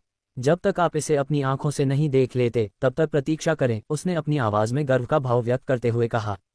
फिर वह आत्मविश्वास से पोर्टल में प्रवेश कर गया। उसके बाद समूह के बाकी लोग भी एक एक करके वे घूमते हुए भंवर में प्रवेश करते गए और प्रत्येक सुनहरी रोशनी में गायब हो गया, क्योंकि वे प्रसिद्ध शहर ओमवेल की अपनी यात्रा पर निकल पड़े। जब वे पोर्टल से बाहर निकले तो उन्होंने खुद को एक छत पर पाया। पहली नज़र में जो उन्हें मिला वह लुभावना था, एक ऐसा शहर जहां इमारतें खुद सोने से बनी थीं। सुबह की रोशनी में इमारतें चमक रही थीं, उनके सुनहरे मुखौटे एक गर्म उज्ज्वल चमक को दर्शाते थे। नीचे की फुटपाथ सुनहरे मेपल के पेड़ों से सजी हुई थी, उनके पत्ते ऐसे चमक रहे थे जैसे कि सूरज ने उन्हें चूमा हो, और बीच बीच में फव्वारे और तालाब शहर के शानदार माहौल में चार चांद लगा रहे थे। गया अपने आश्चर्य को रोक नहीं पाए। उसने अपनी आंखें ऊपर उठाईं, नज़ारा देखा और कहा, यह सचमुच एक सुनहरा शहर है। बोर्गिन ने उसकी प्रतिक्रिया पर ठहाका लगाया, एक ऐसी आवाज़ जिसमें मनोरंजन और गर्व दोनों थे। पहली बार शहर को देखने पर ऐसा प्रभाव पड़ता है ना थोरिक? उसने बॉने को उसके नाम से संबोधित करते हुए कहा। बॉना थोरिक दिल खोलकर हंसा, उसकी आंखों में खुशी और गर्व का मिश्रण चमक रहा था। आखिरकार ये धन के देवता का क्षेत्र है, उसने उत्तर दिया, भव्य शहर के दृश्य की ओर इशारा करते हुए। ऑमवेल का नज़ारा वाकई देखने लायक था, धन के देवता के क्षेत्र के अंतर्गत धन और शक्ति का एक प्रमाण। शहर का हर कोना वैभव और भव्यता की बात करता था, लक्सर के प्रभाव और आशीर्वाद का एक दृश्य प्रतिनिधित्व। विभिन्न स्वर्ण संरचनाओं के बीच माइकल की नज़र एक विशेष रूप से भव्य इमारत पर गई। यह अपने पड़ोसियों से बहुत ऊंचा था, जिसका शीर्ष हाइड्रा के सिर जैसा था, जो वास्तुकला की शानदार कलाकृति थी। ये देखते हुए कि माइकल का ध्यान कहाँ गया था, बोर्गिन ने कुछ संदर्भ प्रदान किए। वह क्रैकन कबीले का मुख्यालय है, उसने बताया, और यही वह जगह है जहां हम जा रहे हैं। चलो वहां उतरते हैं और वहां जाते हैं। फिर थोरिक ने हस्तक्षेप किया, उसकी आवाज़ में तत्परता का भाव था, इस भव्य शहर में उनके उद्देश्य की याद दिलाता हुआ। वे बोर्गिन का अनुसरण करने के लिए मुड़े, जो उन्हें छत के फर्श पर उकेरे गए एक चमकदार सुनहरे घेरे में ले गया। समूह ने सावधानी से खुद को घेरे में रखा, एक दूसरे के बगल में खड़े हो गए। माइकल ने जटिल डिजाइन और घेरे से निकलने वाली ऊर्जा को देखते हुए खुद से कहा, एक टेलीपोर्टर। जैसे ही उसने कहा, एक सुनहरी रोशनी ने उन्हें घेर लिया। टेलीपोर्टेशन जादू के सक्रिय होने के साथ एक गर्म, झुनझुनी सनसनी। पलक झपकते ही वे छत से जमीन पर पहुंच गए और हलचल भरे शहर के केंद्र में आसानी से पहुंच गए। शहर के ज्यादातर लोगों, मुख्य रूप से कल्पित बौने, सुनहरे वस्त्र पहने हुए लोगों की नज़र ने उनका स्वागत किया। उनके पहनावे की शान और शालीनता शहर की भव्यता को पूरी तरह से पूरक कर रही थी। कल्पित बौने शांत गरिमा के साथ अपने काम में लगे हुए थे, उनके वस्त्र धीरे धीरे बह रहे थे क्योंकि वे सोने से सजी सड़कों से गुजर रहे थे। जैसे ही समूह क्रैकन कबीले के मुख्यालय की ओर बढ़ा, वे सुनहरे मेपल के पेड़ों की छाया में चले गए, उनका रास्ता चमकते हुए पत्तों से सजा हुआ था। शहर में चहल पहल थी और कल्पित बौने अपने सुनहरे वस्त्रों में नए लोगों पर उत्सुक नजर डाल रहे थे। उनकी टिप्पणियां, जबकि सूक्ष्म थीं, नस्लीय और स्थिति संबंधी टिप्पणियों के संकेत देती थीं। एक कल्पित बौने ने अपने चश्मे से झांकते हुए दूसरे से कहा, और भी बाहरी लोग। शहर का आकर्षण सभी प्रकार के लोगों को आकर्षित करता है न? एक अन्य ने, जिसकी आवाज में थोड़ी बहुत कृपालुता थी, कहा, ऐसा लगता है कि वे बर्बर जानवरों को वश में करने वाले हैं। हुन्फ। इन टिप्पणियों को सुनकर बोर्गिन ने समूह को सलाह दी, एल्वों को नजरअंदाज करना ही बेहतर है। वे अपनी स्थिति और विरासत के बारे में विशेष हो सकते हैं। थोरिक, टिप्पणियों पर भड़कते हुए, अपनी सांस के नीचे बुदबुदाया, उसके होंठों से एक धीमी गड़गड़ाहट निकल रही थी। घमंडी नुकीले कान वाले कमीने, उसने बड़बड़ाते हुए कहा, अपनी आवाज को शांत रखते हुए, लेकिन उसकी नाराजगी स्पष्ट थी। बातचीत को देखने के बाद माइकल बोर्गिन की ओर मुड़ा और पूछा, क्या यह मान लेना सुरक्षित है कि लक्सर एक एल्वेन देवता है? बोर्गिन ने जवाब में सिर हिलाया। लक्सर वास्तव में एक एल्फ है, इसलिए यहाँ के एल्व्स खुद को इस तरह के अधिकार के साथ रखते हैं। वे मानते हैं कि उनके भगवान के क्षेत्र से उनकी स्थिति ऊंची होती है, उन्होंने अपने गंतव्य की ओर चलते हुए बताया। वे जल्द ही क्रैकन कबीले की इमारत के सामने पहुंच गए, एक भव्य संरचना जो ओमवेल के भव्य शहर में भी अलग दिखाई देती थी। प्रवेश द्वार की रखवाली कर रहे थे विशालकाय 10 फुट ऊंचे यांत्रिक सैनिक, उनकी उपस्थिति विस्मयकारी और डराने वाली दोनों थी। कुछ सुनहरे मिश्र धातु से बने सैनिकों को रून से सजाया गया था, जो एक नर्म रोशनी से चमकते थे, जो उन्हें शक्ति देने वाले जादू को दर्शाता था। इन यांत्रिक दिग्गजों के सामने एक चांदी के बालों वाला एल्वेन सैनिक खड़ा था, उसकी मुद्रा कठोर और अधिकारपूर्ण थी। उसने एक लंबी तलवार चलाई जो उसके पद का प्रतीक थी, जितनी की एक हथियार थी। तुम्हारा यहाँ क्या काम है? एल्फ ने पूछा, उसकी निगाहें समूह की छानबीन करते हुए तेज थीं। बोर्गिन आगे बढ़ा, उसका स्वर सम्मानजनक लेकिन दृढ़ था। हम यहाँ जानवरों को काबू करने वालों को कालकोठरी का पता लगाने के लिए बुलाने के जवाब में हैं, उसने अपने साथियों को इशारा करते हुए समझाया। बोर्गिन के जवाब में एल्फ सैनिक की अभिव्यक्ति अपरिवर्तित रही, क्योंकि उसने जवाब दिया। ठेठ, उसके स्वर में तिरस्कार का संकेत था। कुछ भी अजीब करने की कोशिश मत करो। फिर उसने इमारत की ओर इशारा किया, उन्हें अंदर आने का संकेत दिया। क्रैकन कबीले के मुख्यालय के प्रवेश द्वार के दोनों ओर एक भव्य सीढ़ी थी, प्रत्येक कदम पॉलिश किए गए सोने से बना था, जो चमकदार पैटर्न में प्रकाश को प्रतिबिंबित करता था। सीढ़ियां एक विशाल सुनहरे दरवाजे तक जाती थीं, जिस पर हाइड्रा और अन्य पौराणिक जानवरों की छवियों को जटिल रूप से उकेरा गया था, जो कबीले की विरासत और जानवरों को काबू करने में कौशल का प्रमाण है। ये यांत्रिक सैनिक, वे आकाशीय क्रिस्टल द्वारा संचालित होते हैं। माइकल ने खुद से सोचा, आश्चर्य है कि क्या पिंक उन्हें हैक कर सकता है। अध्याय 1189 प्रसिद्ध 4। क्रैकन कबीले की इमारत में प्रवेश करते ही समूह तुरंत ही आंतरिक भाग की भव्यता से प्रभावित हो गया। मुख्य हॉल के केंद्र में एक विस्मयकारी केंद्र बिंदु था, एक क्रैकन की विशाल मूर्ति, जिसे विशेष रूप से सोने से बनाया गया था। ऐसा लग रहा था कि इसके तंबू इसके चारों ओर की जगह तक पहुंच रहे थे, जिससे एक भव्य लेकिन राजसी उपस्थिति बन रही थी जिसने ध्यान आकर्षित किया। हॉल में विभिन्न समूहों और विभिन्न जातियों के व्यक्तियों की चहल पहल थी, जिनमें से प्रत्येक अपनी बातचीत या तैयारियों में व्यस्त था। माहौल प्रत्याशा और अंतर्निहित प्रतिस्पर्धा के संकेत से भरा हुआ था। अपने सुरुचिपूर्ण वस्त्रों में कल्पित बौने मजबूत कवच पहने बौनों के साथ घुल मिल गए। उसी समय मनुष्य और अन्य जातियां जैसे कि हाफलिंग और डेमी ह्यूमन धीमी आवाज में बातचीत कर रहे थे, जो सभा की विविधतापूर्ण टेपेस्ट्री में चार चांद लगा रहे थे। माइकल और गया जैसे ही हॉल से गुजरे, बातचीत के कुछ अंश उनके कानों तक पहुंचे, जो वहां मौजूद लोगों की सामूहिक मानसिकता के बारे में अंतर्दृष्टि प्रदान करते थे। कई लोग उस कालकोठरी के बारे में अटकलें लगा रहे थे जिसे वे तलाशने जा रहे थे, रणनीतियों और संभावित खतरों पर चर्चा कर रहे थे। विशेष रूप से एक बातचीत ने उनका ध्यान खींचा। पास में एक समूह चोरों के देवता वेलारिक्स के दूत सिल्वेरिस के बारे में चर्चा कर रहा था। वे कहते हैं कि सिल्वेरिस ने कालकोठरी बनाई थी, एक व्यक्ति ने फुसफुसाते हुए कहा, और उसने जो कुछ भी चुराया था उसे वहां संग्रहित किया। कौन जानता है कि उसने क्या खजाने और जाल पीछे छोड़े हैं। इस बीच बोर्गिन ने अपनी तेज नज़र से भीड़ को स्कैन किया और अपने समूह को चेतावनी दी। अपने सामान को सुरक्षित रखें, उसने धीमी आवाज में सलाह दी। चोरों के गिरोह के सदस्य आसपास हैं। माइकल की नज़र बोर्गिन पर पड़ी और उसने जल्द ही कुछ व्यक्तियों को देखा जो भीड़ के बीच कुशलता से आगे बढ़ रहे थे। वे अपने आसपास के वातावरण को स्कैन कर रहे थे, कभी कभी अनजान लोगों को छूते हुए। चतुर चालों के साथ उन्होंने कीमती सामान चुराया। उनकी हरकतें अप्रशिक्षित आंखों के लिए लगभग अदृश्य थीं। हाफलिंग्स के एक समूह ने अपने शिल्प को उल्लेखनीय कुशलता के साथ निष्पादित करते हुए मनोरंजन के संकेत के साथ देखा। ये हाफलिंग्स कुछ लंबी जातियों की कोहनी तक मुश्किल से पहुंचते थे, चपलता और चुपके से चलते थे, जिससे वे लगभग भूत जैसे लगते थे। उनकी उपस्थिति उनकी जाति की खासियत थी, जिसमें चमकीली आंखें और शरारती भाव थे। प्रत्येक चाल की गणना की गई थी, क्योंकि वे चतुराई से अपने हाथों को अनजान कल्पित बौनों की जेबों में डालते थे, जो अपनी बातचीत में इतने तल्लीन थे कि उन्हें ध्यान ही नहीं आया।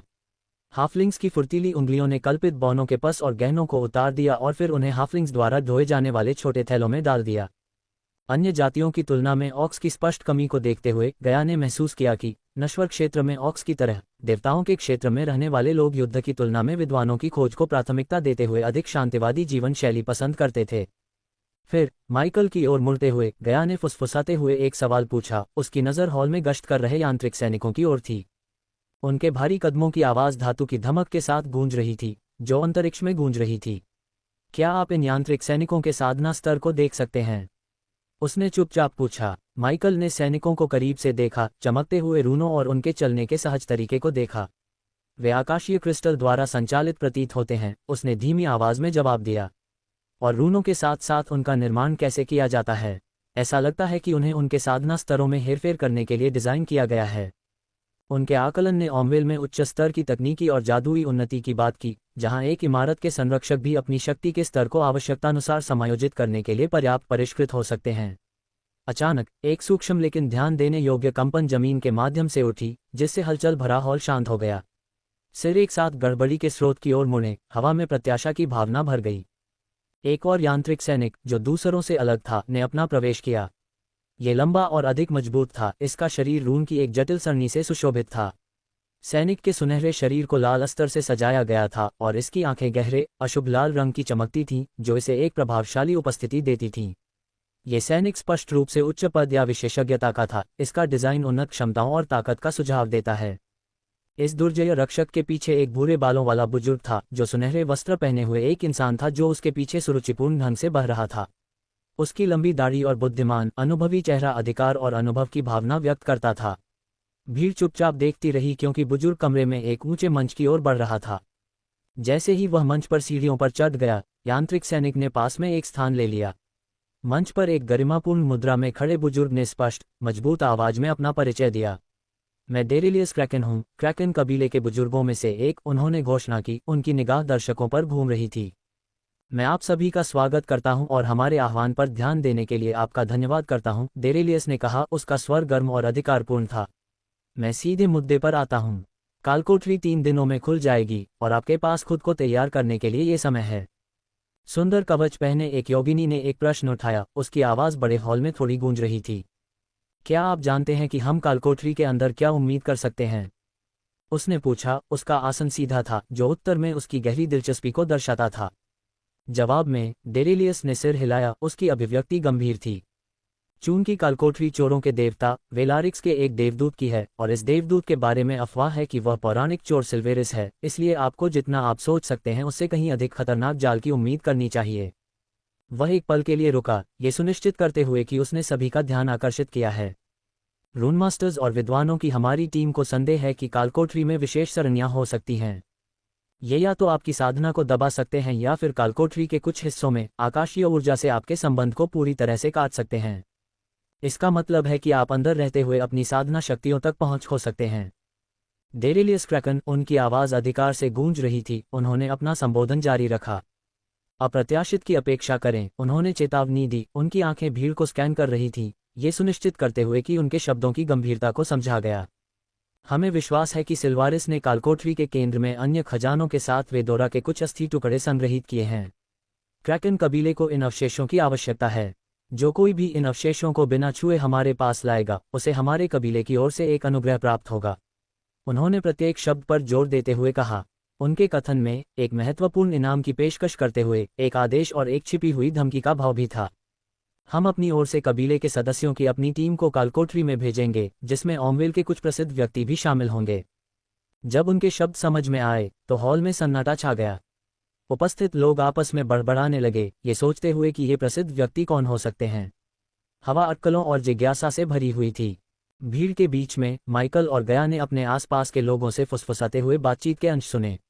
जबकि फुसफुसाहट में प्रसिद्ध व्यक्तियों के नाम नहीं बताए गए थे, वक्ताओं के चेहरे पर आश्चर्य और विस्मय के स्वर और भावों से यह स्पष्ट हो गया कि ये व्यक्ति ओमवेल में महत्वपूर्ण कद और प्रभाव वाले थे। क्या आप विश्वास कर सकते हैं कि वे उन्हें भेज रहे हैं? एक व्यक्ति ने अपनी आंखें चौड़ी करके फुसफुसाया।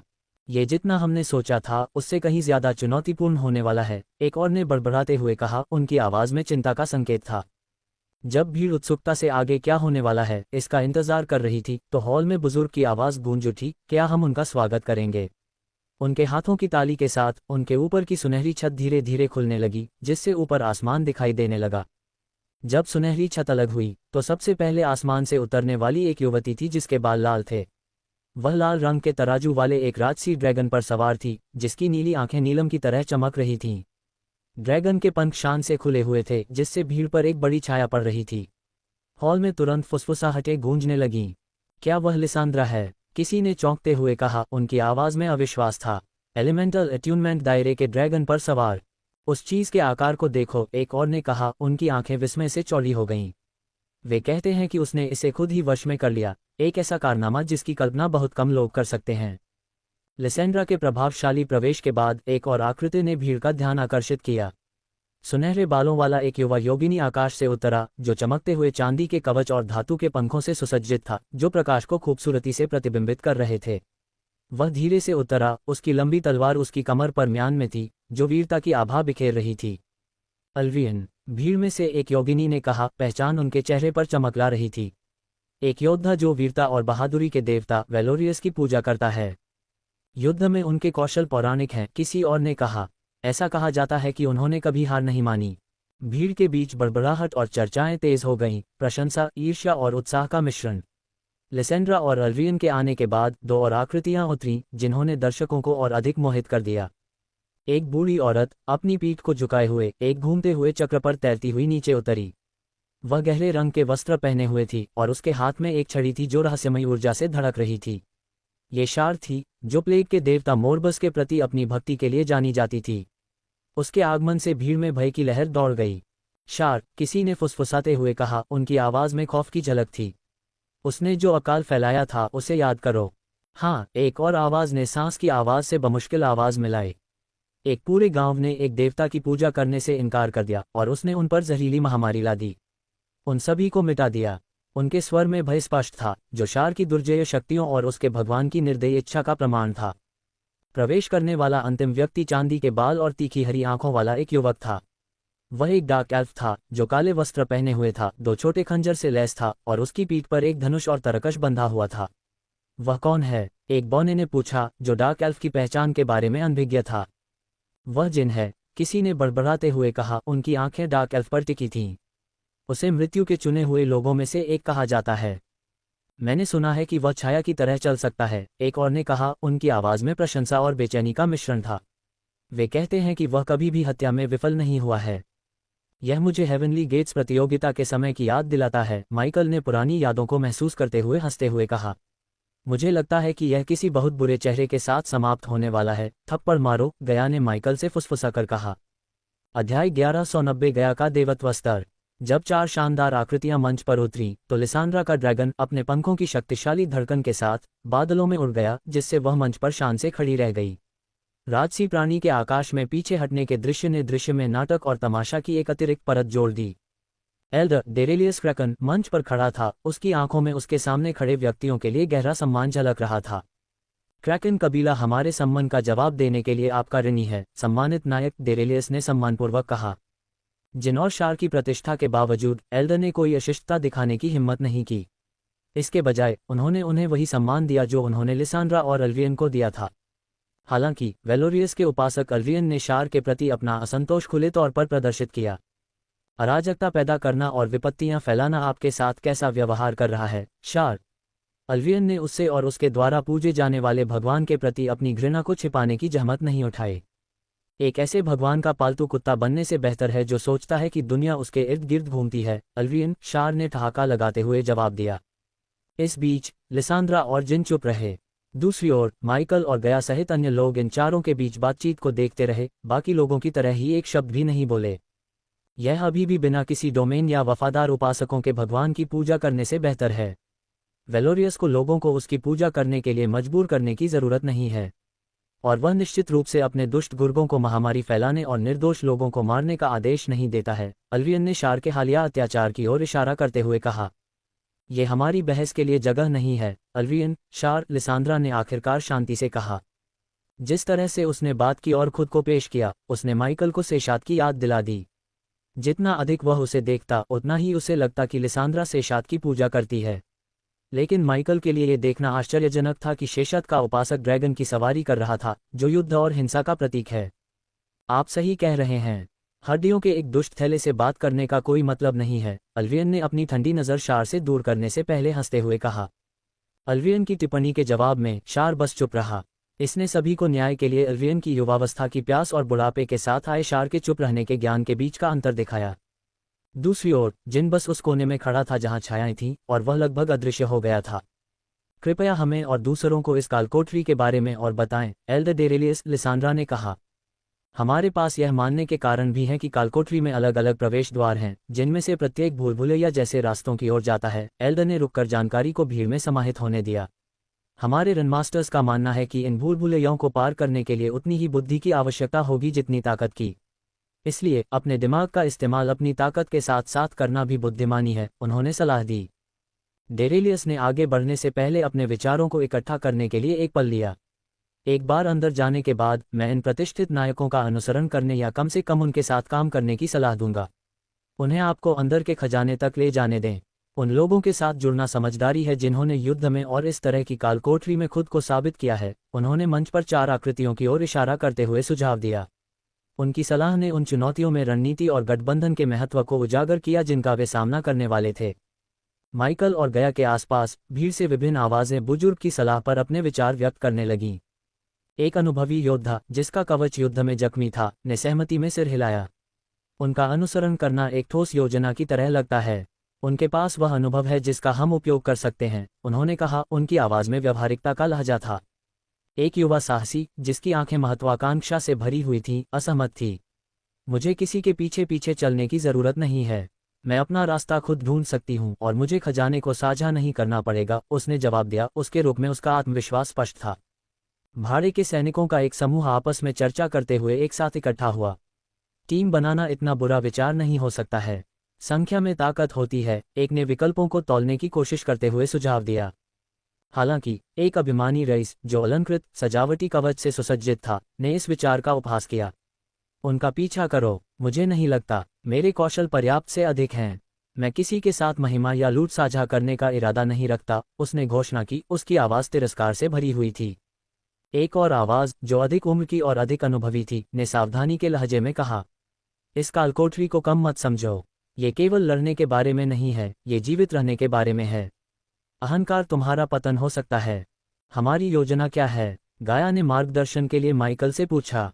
माइकल के जवाब देने से पहले बोर्गिन ने हस्तक्षेप किया, अगर यह मेरे ऊपर है तो मैं कहूंगा कि आप उनका पीछा करें। उनके लहजे ने एक रणनीति का सुझाव दिया, लेकिन उनके अगले शब्दों ने स्वतंत्रता के लिए प्राथमिकता का संकेत दिया। लेकिन हम जानवरों को पालने वाले अपने लोगों की देखभाल करते हैं और मिशन पर दूसरों के साथ अच्छी तरह से घुलते मिलते नहीं हैं। उन्होंने सूक्ष्म रूप से सुझाव दिया कि माइकल और गाया को उनका पीछा नहीं करना चाहिए। हम अंदर जाने के बाद फैसला करेंगे, माइकल ने शांति से जवाब दिया।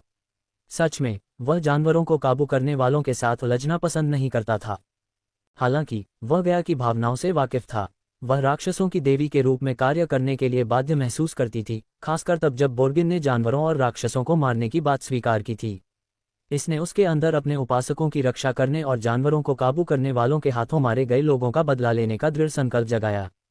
अब अपने पास मौजूद 3 दिनों का बुद्धिमानी से उपयोग करें और खुद को तैयार करें, एल्डर डेरेलियस ने अपना भाषण समाप्त करते हुए कहा। हम चौथे दिन फिर से मिलेंगे, शहर के बाहर एमरल्ड पर्वतों में। हमारे कबीले के रक्षक आपको कालकोठरी के प्रवेश द्वार का रास्ता दिखाएंगे। ग्रेट लक्सर आपको अपने आशीर्वाद से नवाजे। अंतिम इशारे के साथ उसने एकत्रित भीड़ को तितर-बितर होने का संकेत दिया। भीड़ के तितर-बितर होने के बाद माइकल और गया चुपचाप हॉल से चले गए, एकांत कोने में जहां वे निजी तौर पर बात कर सकें। गया की नज़र बोर्गिन और अन्य जानवरों को काबू करने वालों पर टिकी रही, जो अभी भी हॉल में थे। उसने मंच पर 4 प्रतिष्ठित आकृतियों को भी देखा, जो अब एल्डर डेरेलियस के साथ चर्चा में व्यस्त थे। गया ने माइकल की ओर देखा, उसकी आवाज़ में चिंता का भाव था। क्या वे हमसे ज्यादा शक्तिशाली हैं? उसने पूछा, उनके संभावित विरोधियों के बारे में उसका आकलन जानने के लिए। माइकल ने अपनी आंखों की अंधेरी शक्ति को सक्रिय किया, जो एक अनोखी क्षमता थी जिससे वह दूसरों की ताकत का अनुमान लगा सकता था। अपनी अंधेरी दृष्टि से उसने मंच पर 4 आकृतियों के चारों ओर हरे रंग की आभा देखी। इससे संकेत मिलता है कि अगर वह अपनी ईश्वरीय शक्तियों का उपयोग करता है तो उन्हें आसानी से हराया जा सकता है। हालांकि जब उसने अपनी ईश्वरीय क्षमताओं पर भरोसा किए बिना केवल अपनी साधना शक्ति के आधार पर उनकी ताकत का आकलन करने के लिए अपनी आंखों की अंधेरी शक्ति को समायोजित किया, तो आभा लाल हो गई। इसका मतलब था कि उनकी साधना अवस्थाएं उसकी अपनी साधना अवस्थाओं से ऊंची थीं। अगर मैं अपनी पूरी शक्ति का उपयोग करता हूं तो वे मुझसे मुकाबला नहीं कर सकते, लेकिन केवल साधना पर वे अधिक शक्तिशाली हैं, उसने स्वीकार किया। उनकी आंखों के अंधेरे से मिली जानकारी बहुत महत्वपूर्ण थी। इससे उन्हें ये समझ मिली कि वे दूसरों के संबंध में कहाँ खड़े हैं और कालकोठरी में उनका क्या सामना हो सकता है। चलो शहर का पता लगाते हैं और इन चारों के साथ साथ कालकोठरी के बारे में और अधिक सीखते हैं, माइकल ने सुझाव दिया। उनकी आवाज़ में एक रणनीतिक मानसिकता झलक रही थी। उन्होंने समझा कि आगे की चुनौतियों में ज्ञान शारीरिक शक्ति जितना ही मूल्यवान होगा।